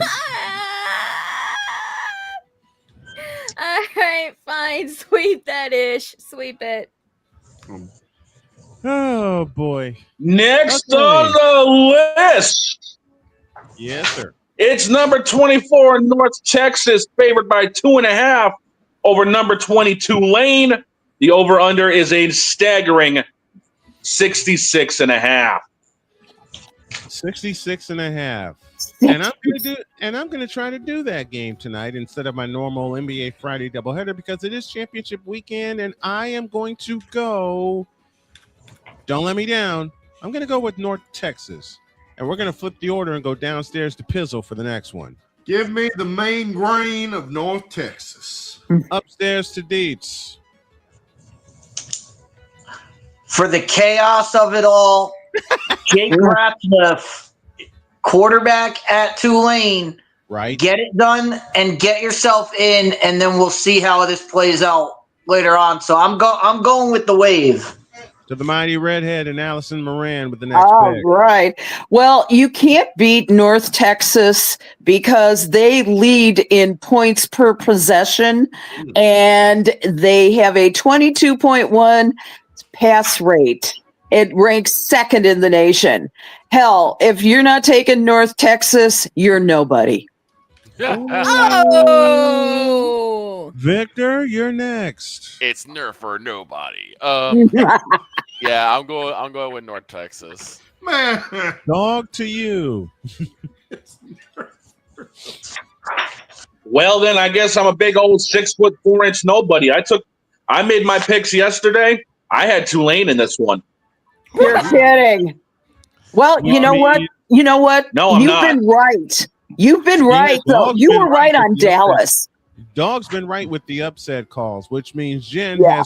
has 2 words for both the dog and Deets. I have one question first. Unless Hey, she wants to join the winning side. Yes. Hey, Dawn. Are my fences back? Yes. Yes. Then I'm The using fences one. and glass are back. Then I'm using one. And I figured she would. Next one. Next on the hit list, it's UNLV and Boise State. The Boise State's favored by 3.5 over under 58.5. It's the last game tonight. Once upon a time, I wanted to attend the University of Nevada, Las Vegas. Actually got accepted. Just couldn't get the funding in time to attend. Some guys named Stacy Augman, Larry Johnson, Greg Anthony, and Tark the Shark was the coach. All that being said, I ain't stupid on betting on UNLV for football. I'm going with Boise State, and we're going to flip the order again. I go downstairs to the dog for the next pick. Like I said, I made my picks yesterday. I was actually watching Back to the Future when I was doing this. I got Boise State in this one. UNLV's got a strong offense, but Boise State's got this one covered. Next door to Pizzle. Yeah, I'm going to go with the Blue Turf Broncos of Boise State. Upstairs to Deets. There's a saying in UNLV, they like to be the running rebels. And nobody did it better than the Shark. Jerry Tarkanian. And that's why this game is going to be for UNLV, because the head coach, Dan Mullen, he's done it at other places. He's doing it at UNLV. I'm going with the Rebels. Go UNLV. To be perfectly honest, I wouldn't be surprised. Here's Allie. Up until the time Deets started talking about UNLV, I was thinking I'm going to be a potato head. And I think I'm going to leave Deets on the island. Yes. Victor's next. I'm going with UNLV on this one. What? Wow. Which means Deets and Victor are on the island as we go to Luna Snow for her message. All right. My word of advice here, Vic, if you're going to be on the island, at least stay on the opposite side of Deeds, okay? I literally can't because he's the only other Cowboy fan on here, so we stick together. To the Saturday At least make yourself comfortable on that island, even if it means Deets isn't comfortable. I'll take it from here to the Saturday championship games, and we're going to start at high noon with BYU and Texas and BYU and Texas Tech. Texas Tech favored by 12.5 with the over/under 49.5. And I'll start this round by simply saying, "Go Red Raiders." We go next door. Yeah, it would be so great. This game can go so many. It can cause chaos in so many directions. But Texas Tech, you already beat BYU once on the field. I think they can do it again. I'll take Texas Tech. Downstairs to Pizzle. Texas Tech, Red Raiders. Next door to the dog. Yeah, I got Texas Tech in this one. It's a landslide victory for them. Victor, you next. Tees have it. Give me Texas Tech. Which means 3 words from Luna.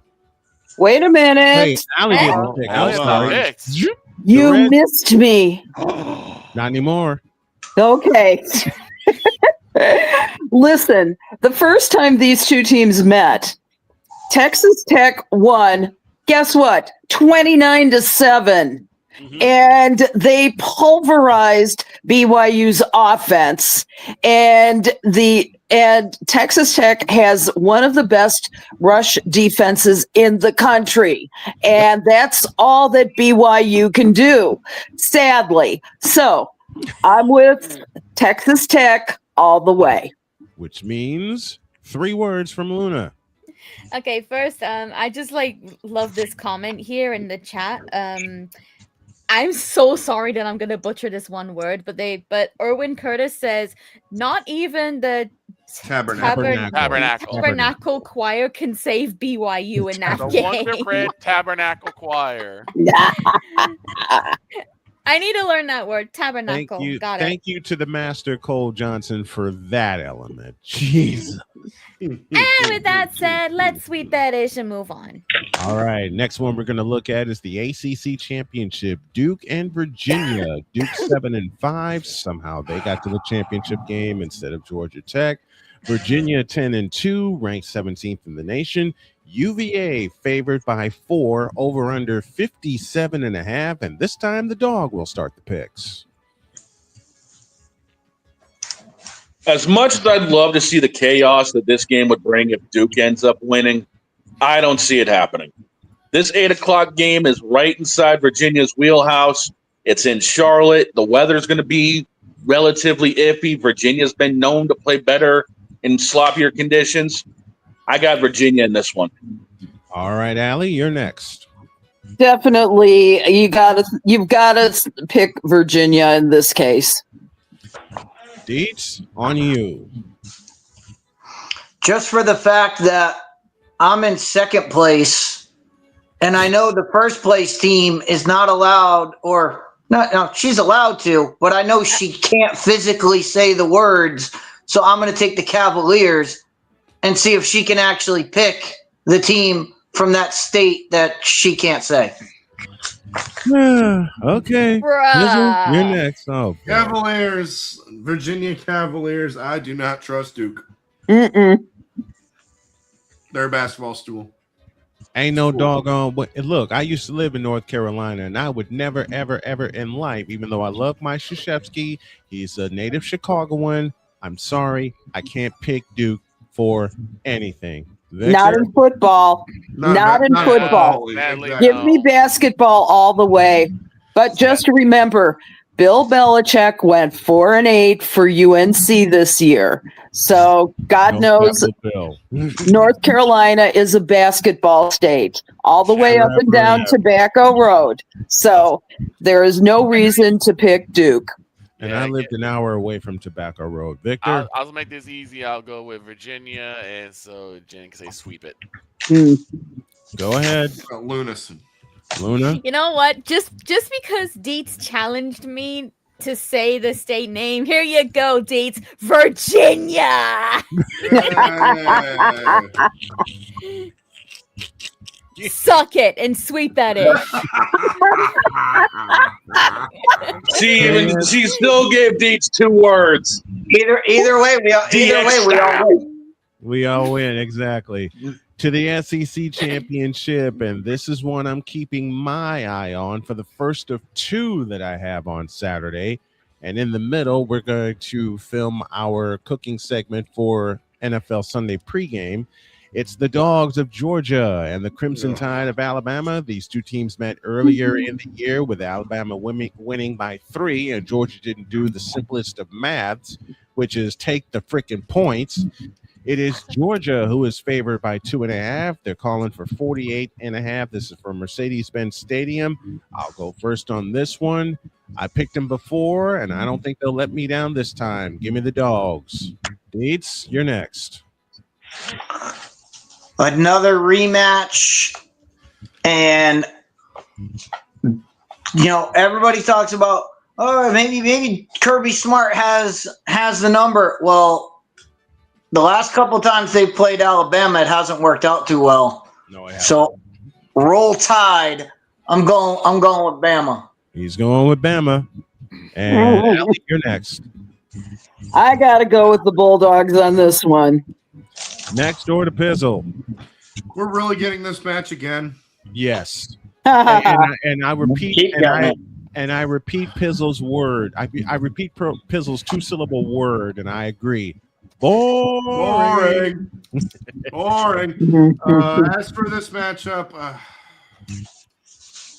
damn dogs. Dog, you're next. This is like watching Brock Lesnar and Roman Reigns for the upteen trillionth time. Who in the blue hell cares? Nobody. But bite your tongue. I would, but I don't need to taste red meat this hour of the morning. That being said, Georgia is going to give Alabama problems. The revenge tour starts. Georgia wins this one walking. Before I lose my chest laughing, Victor, you're next. Yeah, even if it wasn't going to be a sweep, even if it was a doggone island, I was not picking Alabama. I'm picking Georgia. This is Randy Orton versus John Cena all over again, but doggone it, I'm going with the Dogs. This is San Francisco and Denver in Super Bowl 28, in my opinion. Luna, you got a mess. Luna has a message for Dietz. Actually, I'm going to go a bit different. Oh, okay. Please explain to me, if Alabama won the previous time these 2 were matched up, why is Georgia the one favored? Because it's in Atlanta. Because it's in Atlanta. And they're the better team. And they're the And higher they're ranked number 3 team. in the nation. They're number 3. I'm just going to say, but like, knowing what I know about this, the chances of me picking any of these 2 are about the same as this lady actually going and training. So yes, put me on the fence where I will gladly sit and eat Golshi's yakisoba. Oh, and I already know what button I'm going to push if I can find it. Now, and why am I going to do that? I'm trying to find it. And let me know when you found it, and I will say it again. You know what? I'll set it up myself. As a matter of fact, I'll throw you a curveball. Why am I doing this? Because yes, Gura. Gura, what does Gura have to do with this? I don't know. It was the first button I can find. And now it was the first button I can find in the time allotted. Yeah, but like, let's get the one of the person who we're actually talking. Oh, I know. I'm gonna find her. Trust me, I'm gonna find her. Just gotta stay on time here because I'm getting a message in my ear from our coordinating producer But she said I can have a little fun with this one. And with that in mind, I present a message from the Wonderberry Choir entitled More Picks.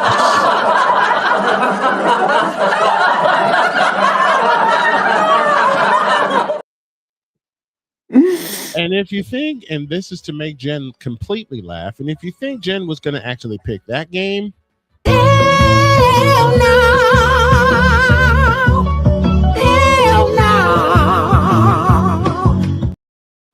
Like I said, I would rather sit on the fence if it means I can hang out with Goldship and eat some yakisoba with her. And why am I going to do that? and I still can't find the button I'm looking for. So I'm gonna have to hold up. I know. I'm gonna take every button out of this truck and I'm gonna rearrange it when I sign off today. 8 after. That means no Goldship. That means no Goldship. Unfortunately, I don't know where I put Goldship. Last one of Saturday takes place in Indianapolis, Indiana, and this is one I'm looking forward to calling. It is Indiana and top-ranked Ohio State, number 2 Indiana, if you can believe that, and number 1 Ohio State. Both teams are 12-0, and there is a number 1 seed in the college football playoff on the line in this game. It's Ohio State favored by 4. And they're calling for 47.5 on the over-under. I think personally it's going to be more. And I'm going to go downstairs to the dog to start this one. You're kind of muted, dog. You're muted, dog. Dog's muted. Oh. Try again. Mute him. You're still muted. He's doing that.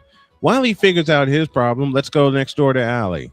Oh, you had to do that to me, Snowman. Yes. I'll tell you what, I wrestled in my brain with this pick, but I can never count Ohio State out.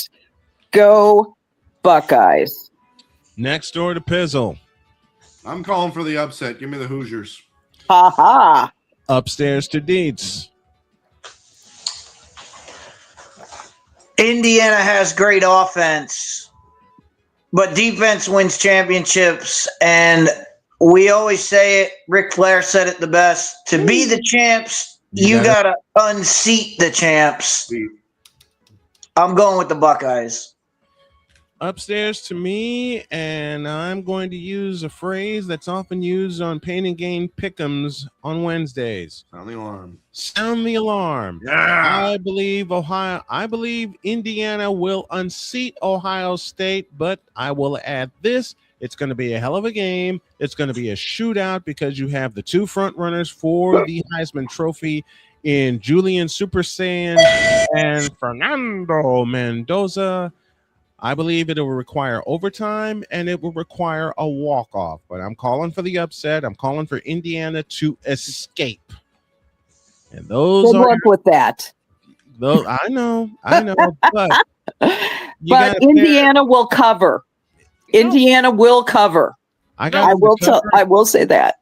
I got him to cover and I got him to win. Victor, go ahead. No. No.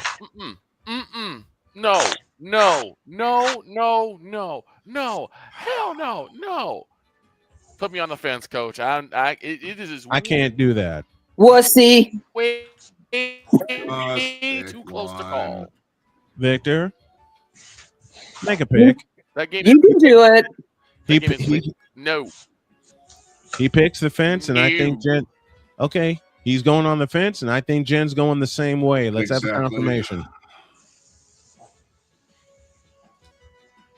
Oh, that's what happened to the dog. Everything crashed. Am I forgetting? It seems my voice mod was not working, so I cannot do what I wanted to do. Uh-oh. That's not good.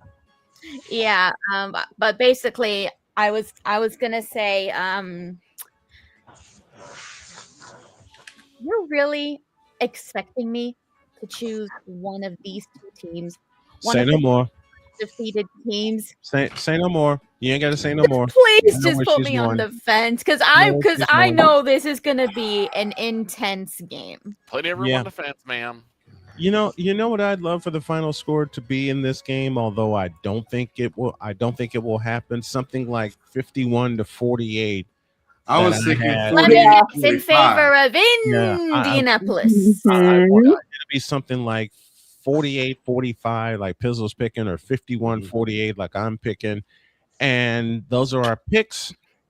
Western Michigan and Miami of Ohio. That's the MAC champion. That's the MAC championship, and that's in Detroit. Y'all want to pick this one? Kenneth, you don't make the rules. If I want to fence, I'm gonna fence. If Vic can fence, so can I. I'll go with Miami of Ohio. Why not? I'll go Miami of Ohio too. Ohio of Miami. Ohio of Miami. Even though it's all about the real Miami. The real you. That's where Deets is going. Let's run the fence on Miami. Yeah, So when are the NFL picks? In about 4.5 minutes. Okay. Let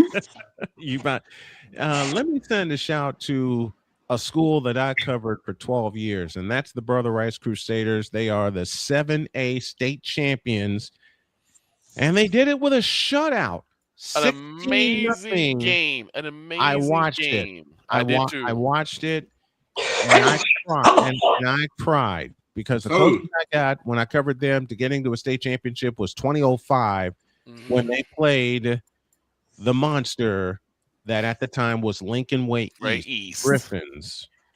And I have got to, Brian, I absolutely have to, since you're shouting out IHSA, I've got to shout out the Fenwick Friars, my hometown Friars. First football championship ever. And that's with the ghost of Johnny Latner looking over them, the great Heisman Trophy winner, and somebody I met who also let me put on his championship ring. It was was fabulous. Oh my God. I still have pictures from that day. Johnny passed on a few years ago, but man, his spirit is alive and kicking. I tell you what, like I said, I covered Brother Rice for 12 years from 1999 to 2011. It was so much fun covering them for 4 different sports: football, basketball, baseball, and hockey. Yes, I did a couple of hockey games. The atmosphere in the Chicago Catholic League is nuts. And I'll say that. And I'll tell you the greatest game I ever called in the CCL was 2002 with Brother Rice and St. Rita, number 2 versus number 4. It was sunny when I got to St. Rita. By the time I climbed the booth, and I had to go upstairs to the roof because every media outlet in Chicago was there. It rained. I lost my umbrella. I was soaked to the bone. And the greatest part about that game, it went 6 overtimes. Oh, wow. Oh man. God. And at the time, and Allie, you remember this, St. Rita had a natural grass field. Yes. So by the time it was and they had a helmet with the St. Rita logo painted in the middle of the field, which I did see when I climbed upstairs to the booth.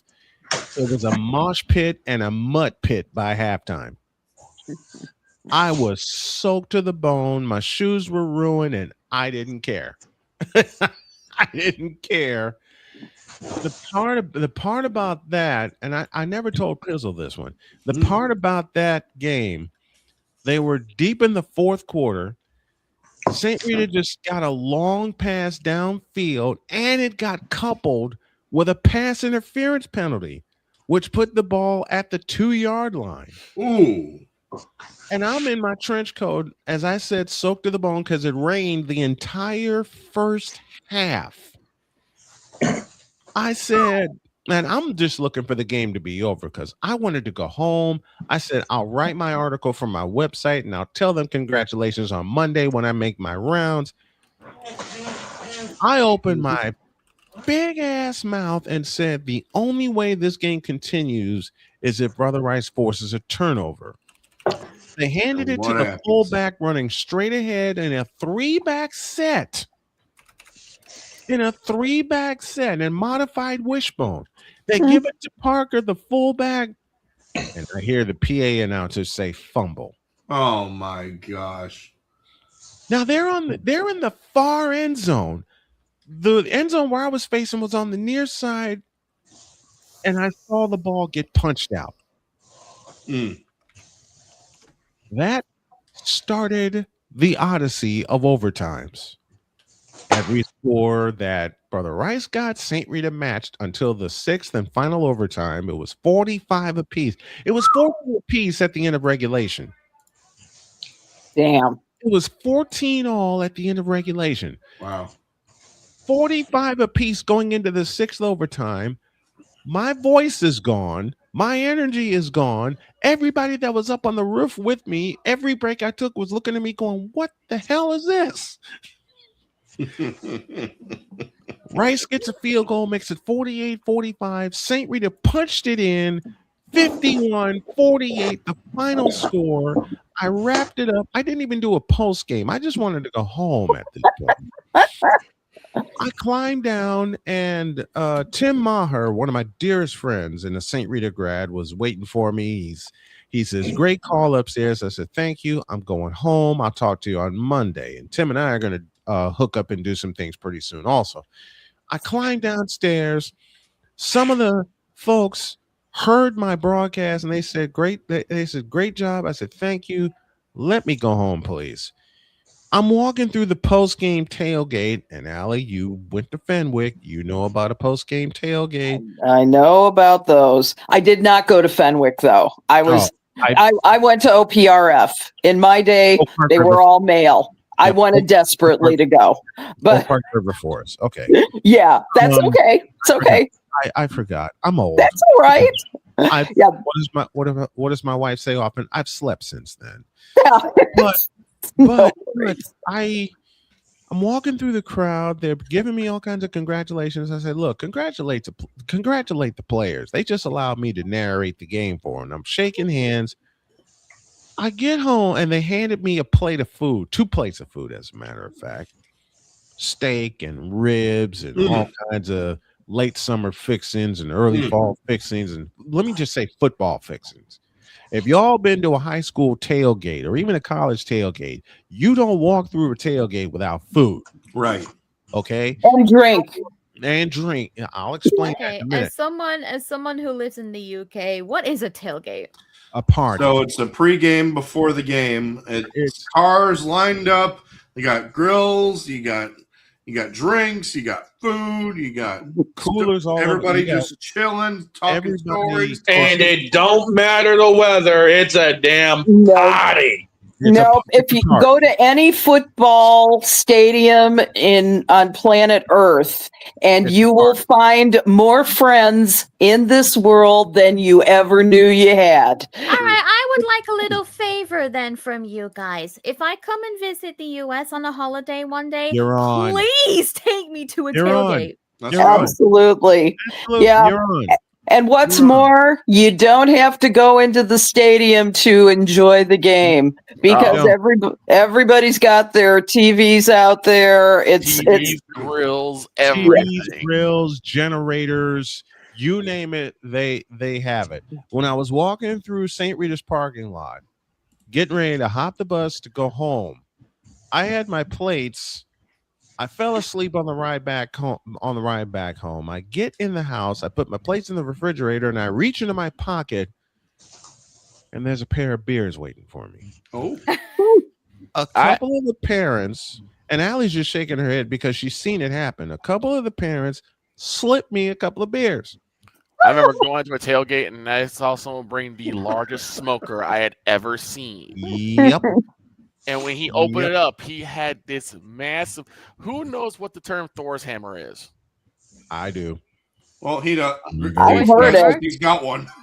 Explain it for the masses. I'm talking in terms of meat. Oh, yeah, I've seen it. I've cut it, and eating one of those. Yeah. He had like 2 of them bad boys, and I was like, and he said, sit down and grab some. I was like, okay. The first time I had a Thor's hammer, and Deb Wickes is waiting for us. All right. The first time I had a Thor's hammer, I didn't know what it was until he said it, and he handed me a steak knife the size of my arm. Yep. He said, "This is the only way you're going to cut it," and I cut that sumbitch and walked off. It's the only way you can cut it down. He said, he chased me down, and I thought, okay, he's coming back after the Thor's hammer. He says, "I'll need the knife back." I mean, I guess. I'm like, all right. And he said, "Enjoy and come back next week. I'll have a couple more." A couple more? Yes. A couple? He says, "Dude, I bring 2 of these every week." I'm like, "Where do you find these things?" I've seen someone slow cook a whole cow's leg at a tailgate once. Oh my Lord! I've seen that. My God, All right. that feeds 50. Yes, it does. And that Thor's hammer fed me and my dad. I mean, at that tailgate, there were like 350 people. So. Oh my God! I believe it. Fabulous. Speaking of stories of tailgate, here's the ultimate tailgater and 2-time Emmy Award winner, the lovely Deb Wickes. Good morning, Deb. I will be tailgating for the Eagles. Hey, sister. Game on Monday. And the Raiders game. Raiders the week after. I had a tailgate at Marist High School when they played Brother Rice. It was a neighborhood rivalry, and anyone who has done a high school game knows about a neighborhood rivalry, and those folks threw a party. But then the best kept secret became the worst kept secret, and everybody at Marist and Brother Rice found out that I was voicing the game for High School Cube. Yeah, the audience came prepared. Is that all right? What happened? I had my book bag over my shoulders and my equipment suitcase. I still couldn't get into the booth because I had 4 plates and a pair of thermoses in my jacket. Mm-hmm. They were feeding me and equipping me with drink before I got upstairs. Oh, that's funny. I love it. And my producer that night said, "Why are you so weighed down? I thought you lost weight," which I did at the time. I said, "Yeah." Then they found out I was calling the game, and it was right after. Gain it all back. That was I gained it back that night because it was right after it. And Victor, you know about this event. Allie, you also. It was the season after the Marist Miracle. Yep. Mm-hmm. Yep. Which was a viral moment for me. Speaking of viral moments, Detroit had a couple. We talked about that at the top of the show. And to bring Vega back into the conversation, Deb is here, ready to make some picks. I was afraid because I thought Deb had got arrested for like chastising Nick Sirianni. If so that's funny, the case, funny enough, that whole Kevin Petula throwing eggs, that's actually my family lives like around him.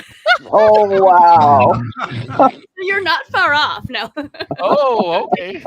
You know what's You great? should never throw eggs, South Jersey. It's not appropriate. And if you do, don't get caught. It's not. If you do, don't get caught. Just don't get caught. I mean, how many people have really wanted to throw eggs at Jerry Angelo's house back when he was GMing for the Bears? Oh my gosh. You know what? A funny question for Vic and Allie. How many times did you want to throw eggs when Mark Trestman? All the Every time. single week of his life. It was those were 2 seasons I will never get back. And you always blame him for.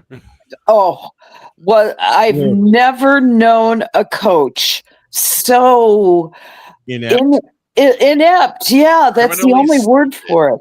And he did a weird thing during press conferences too. He would stare at me.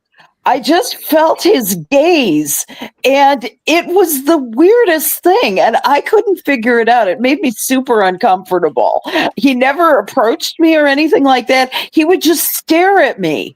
And He may have wanted to ask you for help because he doesn't know. He's like, I need to be someone smarter than me. There she is. I tell you what, when I covered the Bulls for 4 years, you know who would do that, but then laugh when I would get a word with him? Tom Thibodeau. Tibbs is fun. Tibbs would do that, but unlike Mark Trestman, Tibbs had a personality. Yeah. Tibbs had a personality, and one day I was wrapping things up, and he came by and he said, "You wanted to ask me a couple questions?" Because I never got a chance to ask a couple questions. And he and I sat down. We had a great 20-minute talk. Yep. Yeah, we had a great talk. Speaking of talk, we got some picks to make. And dog, I know your system kept crashing a couple times. Deets, I know your system crashed a couple times. So I'm gonna do it from here. Let's bring. You know what? We're gonna. Where'd you do? Yeah, we're gonna do this. We're gonna do this the right way. If I can find the music I'm looking for, which I am. Ken, I need to find. And if I need to find the old. You know what? We're gonna do this the old ESPN Sunday Night Football style with this theme right here. Okay. This should get you ready for football.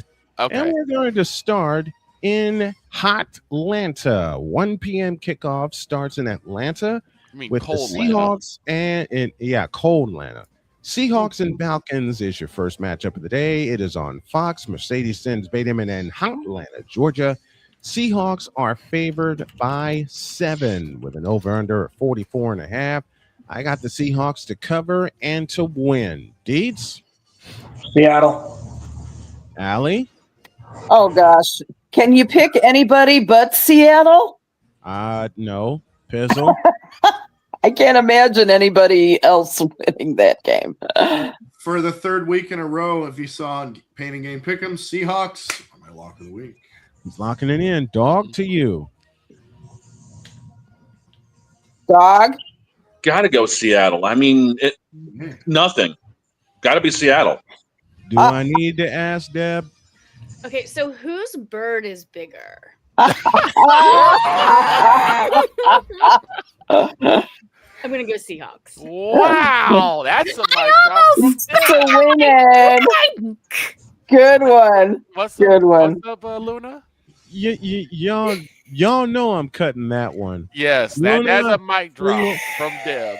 I almost spat out my drink, I haven't done mine yet. I haven't done mine yet. Oh, the claw. Oh, Victor, which way are you going? Obviously, it's obvious. The answer is obvious. I'm gonna go Seahawks. I'm surprised that it's only 3. It's only by 7. It should be favored by 70. With the way the exactly. 2 Chainz cousins messed up that game. Jeez Louise. Seahawks 6-7. Go. Luna, 3 words to you. 3 words. 3 words, please. Gotcha. Don't worry. I got you. I'm sorry. I can stop doing the voice if you want. No, it's please. fine. Keep going. Okay, keep going. I got you. Sweet that ish. And we move on. Rich Stadium in Buffalo is next. Buffalo favored by 5.5 against the returning Joe Burrow and the Cincinnati Bengals. We're going downstairs to Deb to lead off the picks this time. Oh, this one is. I love Joe Burrow. I love that he's back. I love that he was able to come back this season. You have to go Buffalo though. I'm going with the Bills to borrow from Painting Game Pick'ems. No one circles the wagons like the Buffalo Bills. Allie? Well, I tell you, Joe Burrow humiliated me last week. I agree with you. He humiliated me, and I take revenge by picking the Buffalo Bills. Bizzle? Sound the alarm. Give me the Bengals.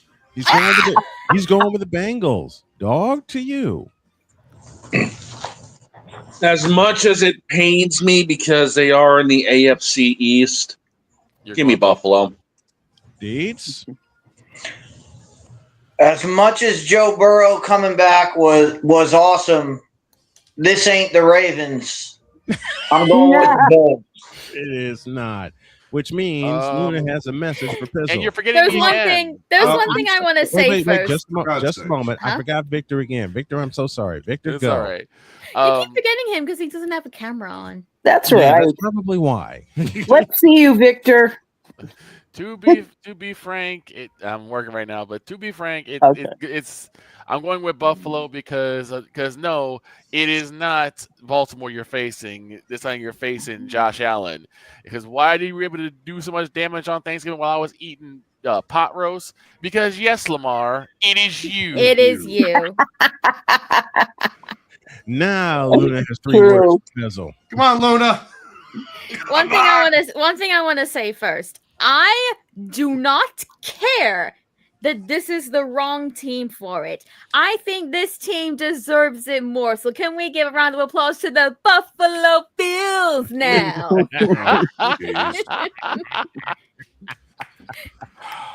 Yes, I said what I said. Chapel Bill does not deserve that anymore with how bad Fair they've been enough. performing. Fair enough. Hey, I'll take it. Now there's a game in front of me. And also, I Pizzo, don't wanna- respectfully, stay solo. Enjoy your time on that island. Make yourself comfortable. Get some snacks. Get some water. And A lot more than that. Throw him a lifeline. he's gonna need it. Oh my gosh. Oh, Because why would you go Cincinnati? now? Skyline Chili. Now, fair enough. Hey, fair enough. Now, just like that. Damien, I love you for this. Snowman forgetting about Vic, just like the Cowboys forgot last night. They had. Yeah, see, he loves to just troll me, and unfortunately, he has a leg to stand on because the Bears are the #1 spot in the NFC. Until week 17, and yes, that's a homer, and yes, that's a homer.exe in So, question McCarthy's is, famous words. could I have been right that the #1 quarterback is indeed Caleb Williams?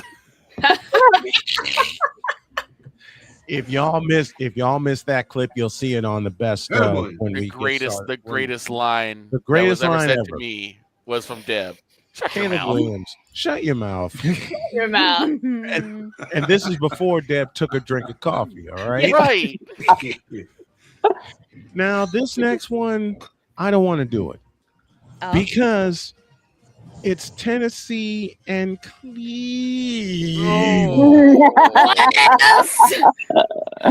Yes. I know we're supposed to make a majority vote on this.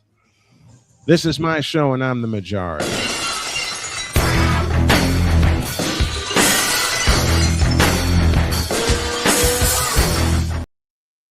Agreed. No. Dietz, I what ain't you picking. pick? Because I know Dietz likes to pick. I so know what you picking? Dietz loves trolling me. So do I. When I play that element. Dietz loves trolling me. So I'll start with him first. Dietz, what say you?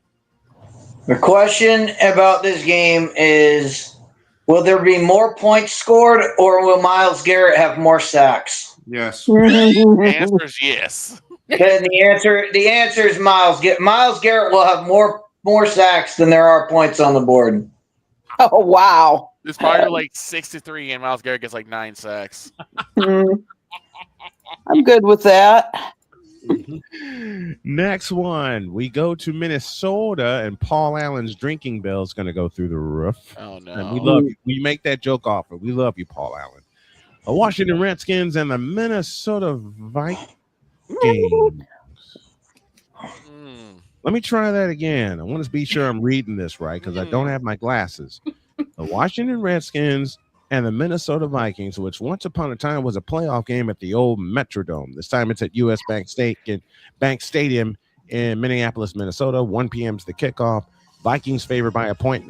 42.5 is the over-under. And so I don't forget them. I'm going to start downstairs with Victor. Vic? Okay. Oh, it's really the turn of the walking wounded versus the walking inept. And unfortunately, I'm going to have to give it to the walking inept. I'm going to go with Minnesota because without JD5, I don't see Washington doing anything at all. Though Treylon Burks had a hell of a catch last week, and Washington should have won that game. I don't trust them, and I can't trust them. I am going, as much as it pains me to say it, I got to go with the Minnesota Vikings. Downstairs. Vikings. Deb, you're next. Oh, I'm sorry. I'm like debating because I really can't decide this game. We understand. I mean, Vikings put 0 on the board last game. They got skunked in Seattle. Unbelievable. I have to go Commanders. I cannot pick the Vikings. That's fair. Question is that mean Seattle's that good or is Minnesota that bad? Yes. Minnesota's that. Yeah. Thank you. Pizzle, you next. Skull. Allie? Let's say that this is a team, both of them are the biggest disappointments in the NFC this year. Agreed. So, saying that, Vikings will have JJ McCarthy back at quarterback. Not that that's saying very much. But I think that somewhere I'm hoping somebody in the Minnesota hierarchy of coaches will have gotten to JJ and kicked his little skinny butt this week. And I'm going to say that against the Commanders, the Minnesota Vikings will have a revenge game unlike any other this week. I'm going with Minnesota. Upstairs to Deeds. The theme of the show has been keep it simple, stupid. Yep. One of these teams has Justin Jefferson, the other one doesn't. Yep. Fair enough. Dog to you. This is like going to your local dive bar and finding out it actually got replaced by a retirement home. This game sucks. What's worse? Minnesota sucks worse. Washington's got this, and Paul Allen's drinking bill hits $1,000 by halftime. He's going with the Redskins. So Deb and Dog are on the island, Luna. I honestly wasn't paying attention. Don't feel bad. Most of America's not watching this game. Yeah. Just put me on the fence. I ended up scrolling through Twitter while this take was happening. You know what? I can't blame. And you know That's what? how we feel too. And you know what? I can't blame you. Speaking of scrolling through Twitter, I was scrolling through Twitter. Why? Listen, look, I know I shouldn't do this, and Wise is in my head saying, "Why are you scrolling?" McCarthy's saying, "McCarthy's doom scrolling is in my head for this next social one." Media. As I was perusing social media across the Miami Dolphins and the New York Jets from the Meadowlands, which means it ain't Dan Marino and it ain't Ken O'Brien. So I'm going to do something I've never done. I'm going to do the Jets. Well, not only that, I'm going to do something I've never done in 14 weeks. I'm close to breaking the glass, but I got the feeling. Wait a minute. What say you, crew? am I glassing this game, or are we going to pick? I'm picking this. I'll You pick. picking it? Okay, Pizzle, go ahead. Pizzle's picking.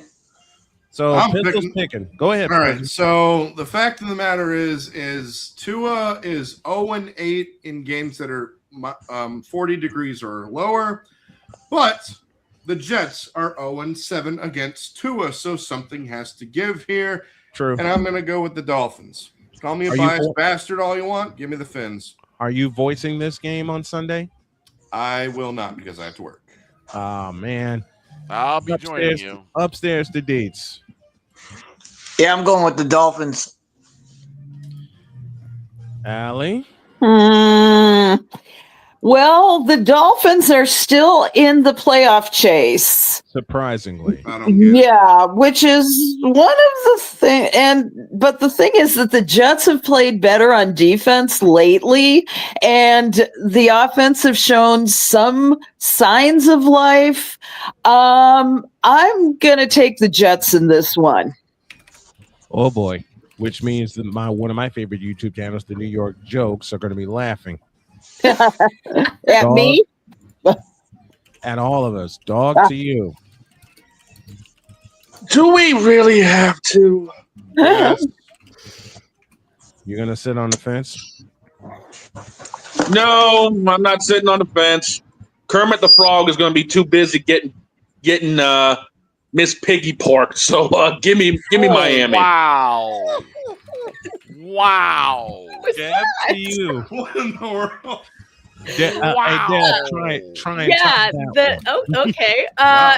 The Jets actually won a game last week, barely. Yeah, miraculous. Yeah. A field goal there at the end. I have to go Dolphins. They're in the playoff race. More bounce. My turn. I'll go with the Dolphins. Victor. Hey, the New York Jets won a game against the Falcons. Hey. Yippee. Big deal. Give me the Dolphins. It is not gonna be close. I'm following I will. most New York Hey, Jets fans. the Just Jets have won 3 of their last 5 games. Wow. True, but when I That's think what about I'm it, saying. I'm going JETS, just end the season. Just like I won't do the other one. It's a baseball reference, and It's Allie the Cubs. I know. I know Allie will exactly. beat me upside. Allie will beat me upside the head as she has done for the last Yep. 14 years that I've known her. Every time She'll I make gip a smack Cubs you. joke, every time. One of the greatest things about the friendship I have with Allie, every time I make a Cubs joke, whether inadvertent or purposeful, she's giving me the death stare. Yep. Threaten Yep. with her. She's a Just foot like that. shorter than me. She's threatened to beat me upside the head with a baseball bat every time I meet I'm very strong. I know I you am know. very, very strong. I'm like, How nope, strong let's is it? not, let's Listen, not talk how about strong the is Cubs, Allie? please. How strong is Allie? You asked. When we covered a Sky game, she had to lift my equipment onto the table, which I couldn't get to because I was already situated. And I was squished in a corner. Don't ask how she lifted my equipment. Luna, are you sitting on the fence for this game? Yes. How many Yes, fences do I okay. have left on NFL, Don? You got enough. You've got 4 left. Okay, fence me. Yeah, Which see, means I have the feeling the next 2 tank division games, she may use 2 of them. 2 teams I God, don't what talk are crap they? about. New Orleans and Tampa Bay, the next one. Ooh. I'll start with Deb. Tampa Bay favored by 8.5, over under 41.5, and Deb will start this round of picks. I mean, Tampa Bay is getting some of their key players back from injury. I'm going Tampa Bay. Dog. This is going to be a game where Baker shows he ain't no faker. Give me Tampa. Pizzle. He's not a Laker either. He's not a Laker. And he doesn't drink the He ain't a Laker. He don't drink the brown liquor. He don't. We love you, Cole Johnson. Hey, Tampa Bay. The Bucks are hot and ready to play. BUCCANEERS. Go Bucks. Part of the cannon. And thank you, Gene Deckeroff. Allie?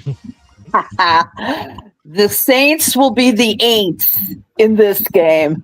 It's got to be Tampa Bay. They're ready. Dates to you. Another example of keep it simple, stupid.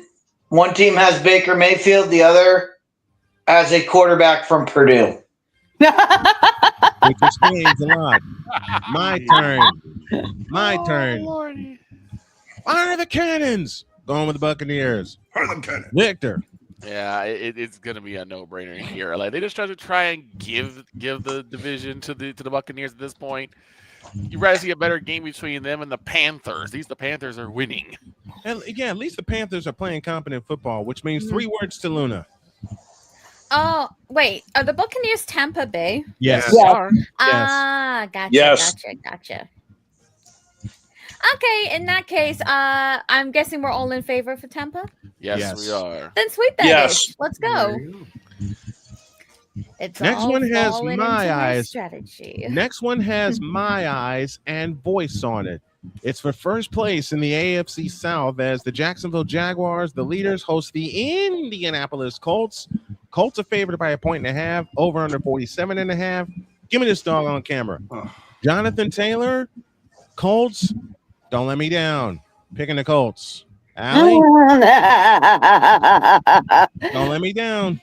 Oh, Oh hell, Brian. We'll go with the Colts too, just to make you happy. Just so you won't be on an island, buddy. Hey, you're making this person happy too, because more than likely I may wind up on the island. Pizzle, downstairs to you. It's been 11 years since the Colts have won in Jacksonville. Wow. 2014 is the last time they did it. And I remember them doing it. Yep. It's going to be 12. Give me the Jags. Downstairs to the dog.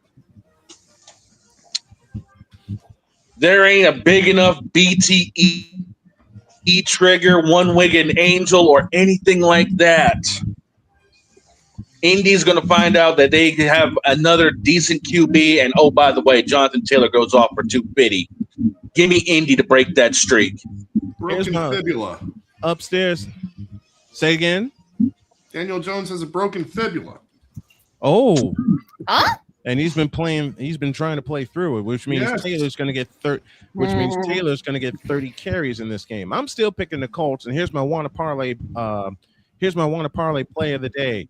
Over under prop bet of the day, I beg your pardon. Over under for Jonathan Taylor, 200 yards. I say over against this run defense of the Jaguars. I'm still picking the Colts, and I think Taylor gets 200. Deb, you next. Yeah, you know what? This is going to be a really close game. I have the Colts. Let's go. JT, let's go. JT, let's go. Upstairs to Deets. Are we on the radio? Yes. Okay. Well, we have a saying at the bar. And the name of our fantasy league, which the one fan I know is RJ, happens to be a Jags fan, and the name of our league is FRJ. So I'm going with the Colts. Victor, you next. Yeah, you ain't getting no apology out of me this time. I'm going to go with the Indianapolis Colts, mainly because I just don't see Jacksonville's run defense stopping JT. He's going to run away with his MVP award. And what makes it so maddening for me is that Daniel Jones is trying to play through a broken fibula. We'll see how that goes up until kickoff. I'm still picking the Colts. The heck with that, which means Pizzle's on an island. 2014. So wait, everybody else went with Indy? We all went Indy. Yeah. Yes. Well, here's what I'm gonna do. I'm actually gonna use one of my fences because as much as I would love to see INDY win this, given history. Track record Given the history that Pizzle said, I just want to watch it from a comfortable view and just pray that Indy gets it. I want to see Taylor get 2.5 in this game.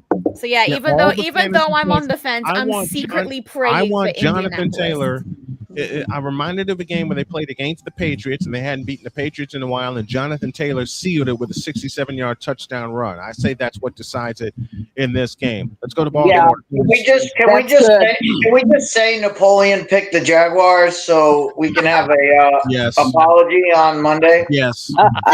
Yes. and you know Wait, who you else mean is going to owe an Tuesday apology? because he won't be here on Monday. Right. Just a minute. You know who else is going to owe an apology? Damian picked the Jaguars. So I want Damian. Should the Colts win, I want Damian to issue an apology, not just to me, but to my beautiful wife as well. Let's finish the 1 o'clock slate. We finish in Baltimore with the Pittsburgh Steelers and the Baltimore Ravens. Baltimore favored by 5.5, over under 42.5. Give me this camera, which means Baltimore will get 41.5. They're going to blow them out. Give me the Ravens.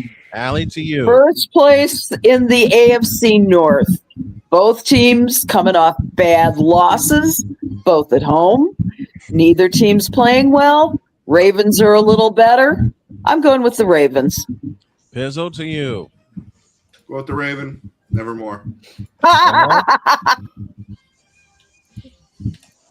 Aaron Rodgers is about to turn into my quarter machine at the arcade because Lamar Jackson's going to knock about $300 worth out of his ass. Give me Pittsburgh. Yeah, Baltimore. I just don't see the Steelers winning this one. Ravens, I've got Lamar on my fantasy. I have to go Baltimore. Deets, you next. Both teams are bad. Yeah, pretty much. But I'm gonna go with the Steelers just because if they don't get this, then Mike Tomlin will have his first losing season. Yeah. Wow. I want that so badly. Victor, to you. And I don't want to hear fire Tomlin again. They were booing Renegade. For God's sakes. Victor, to you. Victor needs to wake up. Oh, Okay. I got my answer. Oh, right. Ravens. I got my answer. Is it still whack-a-mole Mason Rudolph, or is Aaron Rodgers finally gonna get the course out of his behind? I don't know. Anyway, Who cares? I'm going Ravens simply because the Steelers are just at this point they just can't win any meaningful games. I'll describe the Steelers. I'll describe the Steelers in one word. Trays.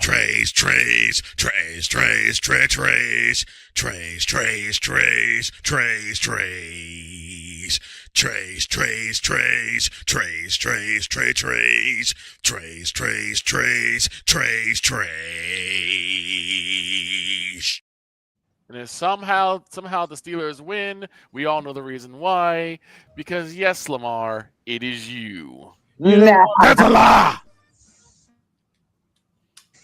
Yeah, I was just gonna say you could play that same clip and just replace Ravens with Steelers, and it's the same clip. True. Very true. True. They're both garbage. Which means Luna delivers a message to Deeds.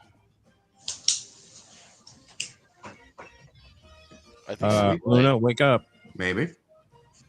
Perhaps. Luna. I think she had to step away. We'll come back to her. We got a few minutes left. All 4 o'clock games begin this way. 4:05 Broncos and Raiders. Shall I say we all sweep for the Broncos? Yes. Yes. We're all in favor. We're all in favor of the Broncos. 4:25 Lambeau Field. Bears and Packers. And I say you know what? I'm gonna like saying this. I say Green Bay will sock them in the mouth. Look, Allie, I know you're gonna hurt me for that one, but I don't trust Caleb Williams as far as I can throw him. Pizzle, go Pack, go. Sorry, Deb. Or Nick, Allie. yeah. Deb, to you. Packers are 6.5 favored. This is the oldest rivalry in the NFL. By the way, they started 1921. Little facts for you there this morning. You have to go Packers. You have to. Sorry, Allie. Sorry, Allie. All right, dog, to you. Well, as much as we want to see John Goodman singing "Sweet Home Chicago," I hate to tell you something. Steve Goodman. It ain't gonna be sweet. The cheese is gonna be running like nachos. Give me Green Bay. I really hope that's the case. Deets. Oh my. I'm just trying to figure out how he's got Roseanne's husband singing. Right. He did it in an episode. What just happened? But anyway, if the Packers remember that Josh Jacobs exists, the Packers will win. I'm tired of these trolls in here. Either keep it nice so you don't get your comment read. Well, Victor, to you. I'm gonna go the other way. I am going with the Bears. I don't know if that defensive line can handle not only DeAndre Swift but also Kyle Monangai, who is coming to his own. You limit DJ Moore. You go through Roma Dunze and Colson Loveland, and I think the Bears take this one. So I'm gonna say bear down. Sorry. I love you, Victor. Love you too, Allie. Okay, so Allie and Victor are picking the Bears. Now wait a minute. Wait. I assume. Wait. Go ahead. Wait. The number 1 seed currently belongs to the Bears. They lead the division until week 17. Yeah. Now, did you notice Ben Johnson after the Eagles win? Oh yeah, I saw it. You saw the damn, that guy looks like he can play. It's damn. He's lifted some weights. In his lifetime. I'm like, I turned to Greg. I'm like, why can't you look like that? Wow. No, I didn't. No, I was nicer than that. But you know what? I am going to go out on a very long limb to pick the Bears for this one. I think I'm just saying that the Bears have surprised me this year. It's not that they haven't humiliated me in the past, and I know they will again, but and they might do it against Jordan Love on Sunday. I could see it happening. I anticipate, though, a very, very tight game. Even if the best of them say Packers 28, Bears 20. That's what they say. Right. However, I'm going to flip that. Bears 28, Packers 20. Yeah, I picked, and to think I picked the Packers, and I couldn't stand the Packers for the longest time. First of all, because of a fellow by the name of Brett Favre. Or Favre, as I incorrectly. I incorrectly pronounced his last name the first time I saw it. If the Bears wins, I'm going to say it again. And at number 1, in terms of quarterbacks, Caleb Williams. And Deb's going to say, shut your mouth. Yeah. At least until week 7. You know what I'm going to say? 17. Go ahead. Catch me in the head. Was it Victor and Victor Allison? and Allie are on the Yep. Victor and Allie are on I the hope the two of you realize that you have chosen a team that risked mortgage, doubled down, and yeeted away their entire future and life savings for D. You have to say more. However, DJ Moore just won. Just won. And then they backed up. All right, we got to get Deb out of here in a They few backed minutes. the So Brinks truck I'm gonna twice. hang tight a moment. We got to get Deb out of here, so we'll go to her for the last 3 picks. Rams, Arizona. Rams favored by 8.5. I mean, Matthew Stafford cannot have more turnovers. He cannot have a bad game, right? He can't. He can't have a bad game in the desert, can he? Right. Houston, Kansas City, your Sunday night game at 8:20. Kansas City favored by 3.5, and this is it for them. Ooh, I have to go Houston. I just can't pick Kansas City. No, I can't either. And then, of course, I don't even have to ask about the last one. You're wearing green. Yep. So I will be there. Let's good. Go. So those are Deb's picks. Deb, you can get on out of here. Thank you very much, my dear. Deb. Bye. See you Really later. appreciate it. Thank you. Good luck. Thank you. Let's go back up. Let's go back upstairs. 425 in Arizona. Rams and Cardinals. And Allie, I'm going to have you start this round. Okay, well, consecutive road games for the Rams. This one's a short trip. Let's put it this way. I'm thinking that the Rams need revenge. It'll be a revenge win for the Rams. All right, Pizzle. Whose house? Swerve's house. But this weekend it will be Rams' house. Give me the Rams. Dog. Rams, I ain't playing with you. Okay, playmaker. Put Kyler Murray back in there. Get him out. Get him back playing Call of Duty. Rams get this. Deeds. I was just going to make the joke. Even Kyler Murray isn't playing Black Ops 7. That's true. That game is bad. All right. You got to go with the Los Angeles Rams. Oh, not this guy again. So Yeah, that guy. Victor. Here's the thing. The Rams came in with paper bags over their head after they choked the lost game to away Carolina. to Carolina. Yep. When in doubt, when you need to pick me up, just beat up the Arizona Cardinals. Which my beloved Niners did twice this year. Thank you, God, for that.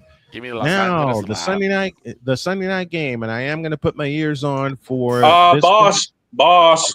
What I missed? What? You're forgetting someone. Hello. Well, you don't. Sweet that ish. Yeah. Oh yeah, I forgot this lady right here. Yeah, you forgot me the last couple of times. His got cold.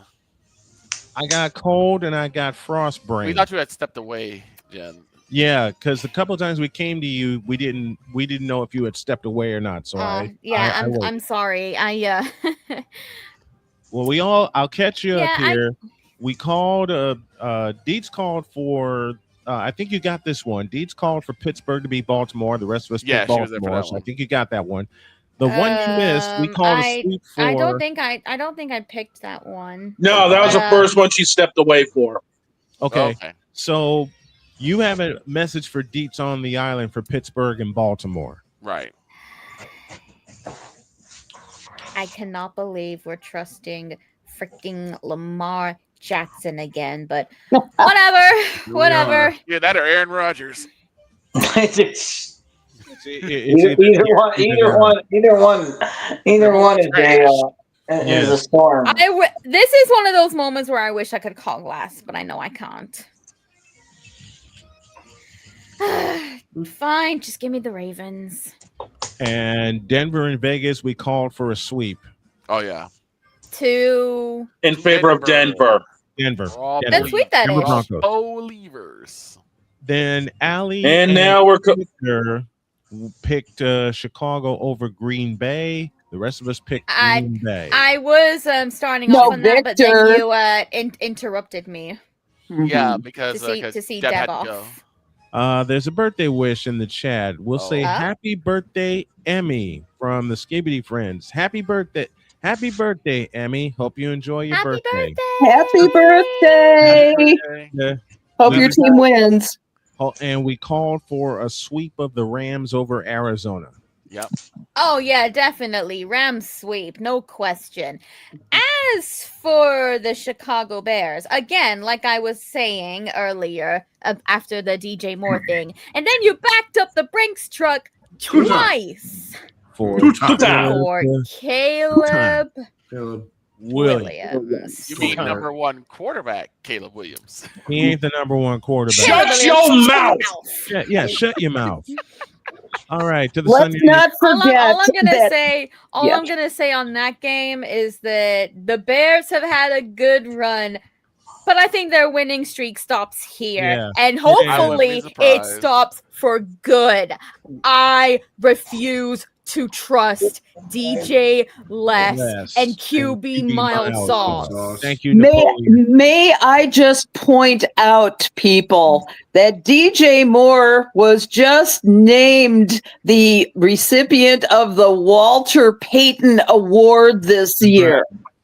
From the heart, because I love sweetness. Yes, and love sweetness, and DJ, congratulations for that. I had someone ask me why I make fun of DJ Moore because of what he did in Carolina, and then the Bears signed him for a truckload of money, which he hasn't earned yet. And I say that football wise, okay. But he did create the DJ Moore Foundation. He did. Here's the thing: you can be an absolute trash person on the field, but if you're a kind-hearted soul outside, we will at least respect you. And any mockery we do of you on the field, it's just for laughs. We don't mean it. It's serious. for laughs.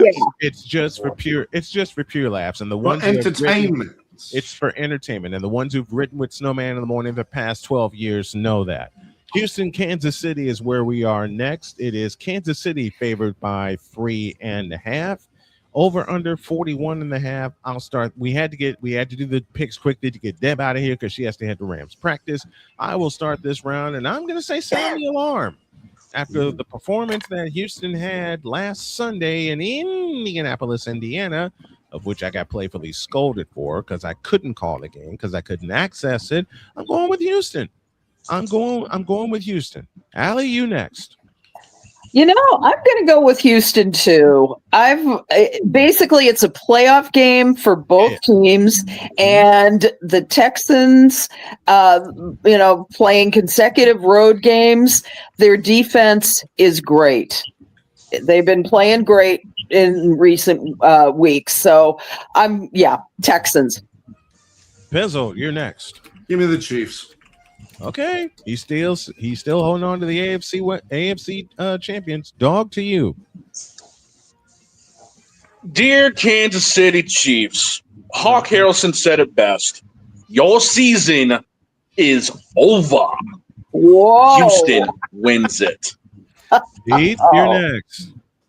That's exactly the reason why this game would end the Chiefs' season, and the Chiefs just don't die. Whenever we think they're out, they come back. So I'm going with Kansas City. Just when they think you're out, they pull you right back in. As soon as I think I'm out of it, they pull me right back in. You know what? I thought that for 2.5 years when I was going through a lot of personal turbulence. But then one game behind the microphone at Chicago State, and I'm right back in the game. Victor? This is Kermit the Angry Frog here. You want to know why I'm angry? Because everyone keeps making fun of my Kansas City Chiefs. Everyone knows that twin brother Patrick Mahomes can do well. Everybody knows he can do well. No, but give me the Texans on this. I think the Chiefs are done though. Upstairs to Luna. Now, hold up, Jen. Before you do make your pick, you do have 2 fence games left. Yes, you do. And how many games left are there? 2. Might as well just use So them I now. can technically fence both of them. Use them. Well, you know what? And we're running out of time. So Yeah, I'm I'll just use them. I'll just use them. Fence me So for this she'll- one, and fence me for the last one. You know what? I'm just using them all up this week. I We'll don't use- give a damn. All right. And the last matchup, Monday Night Football, 8:15 is your kickoff time. The defending world champion Philadelphia Eagles face the San Diego Chargers. Eagles favored by 2.5, and I say fly Eagles okay, fly. I'm so glad I fenced this one. Actually, Here, give me Los this Angeles Chargers, by the way. It's San Diego. Still San Diego. It's San Diego. as far as I'm Okay, whatever. See, and Allie's gonna forever pick on me about that because she knows Till they how get I their feel. own. Till they get their own And- stadium. Yeah, I know, and Fair. she feels the same way, but she picks on me about it. I'm sorry, San Diego, but fly Eagles fly. To be the champs, you must unseat the champs, and it ain't happening on Monday night. Allie, to you. Oh gosh, Justin Herbert is injured. He injured his non-throwing hand, but that's going to impact him nonetheless. Fly Eagles fly. Pizzle. Give me the San Diego Superchargers. All right, he's sounding the alarm. Dog, to you. I'm going to shut the alarm down. I hate to tell you something, but Ric Flair would always be whooping the crap out of Edge if there was another matchup. Give me the champs. Woo! Deeds. The Eagles. Victor, That's you're it? next. I'll make sure. No, there's nothing to it. I mean, just a same. I could make a Jim Harbaugh joke, but I don't really care.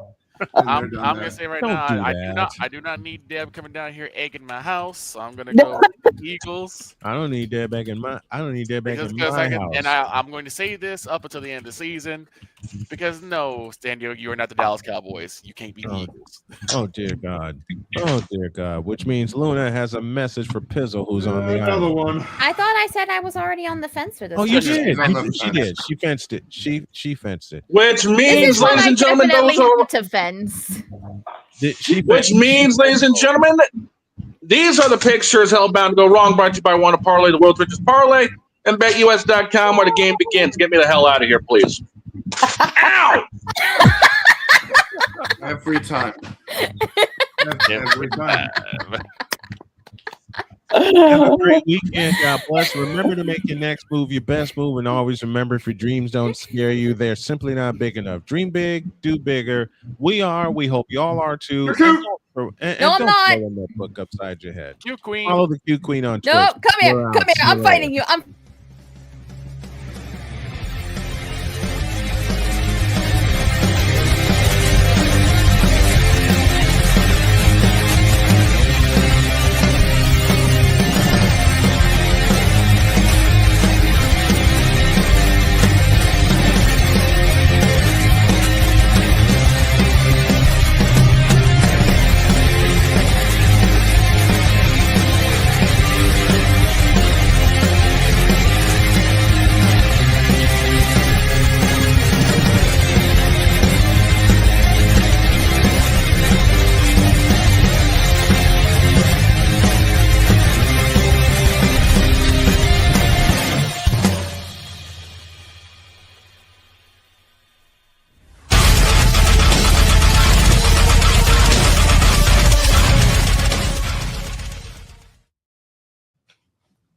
or the roar even further because my wife's working. We love you guys. We'll see you.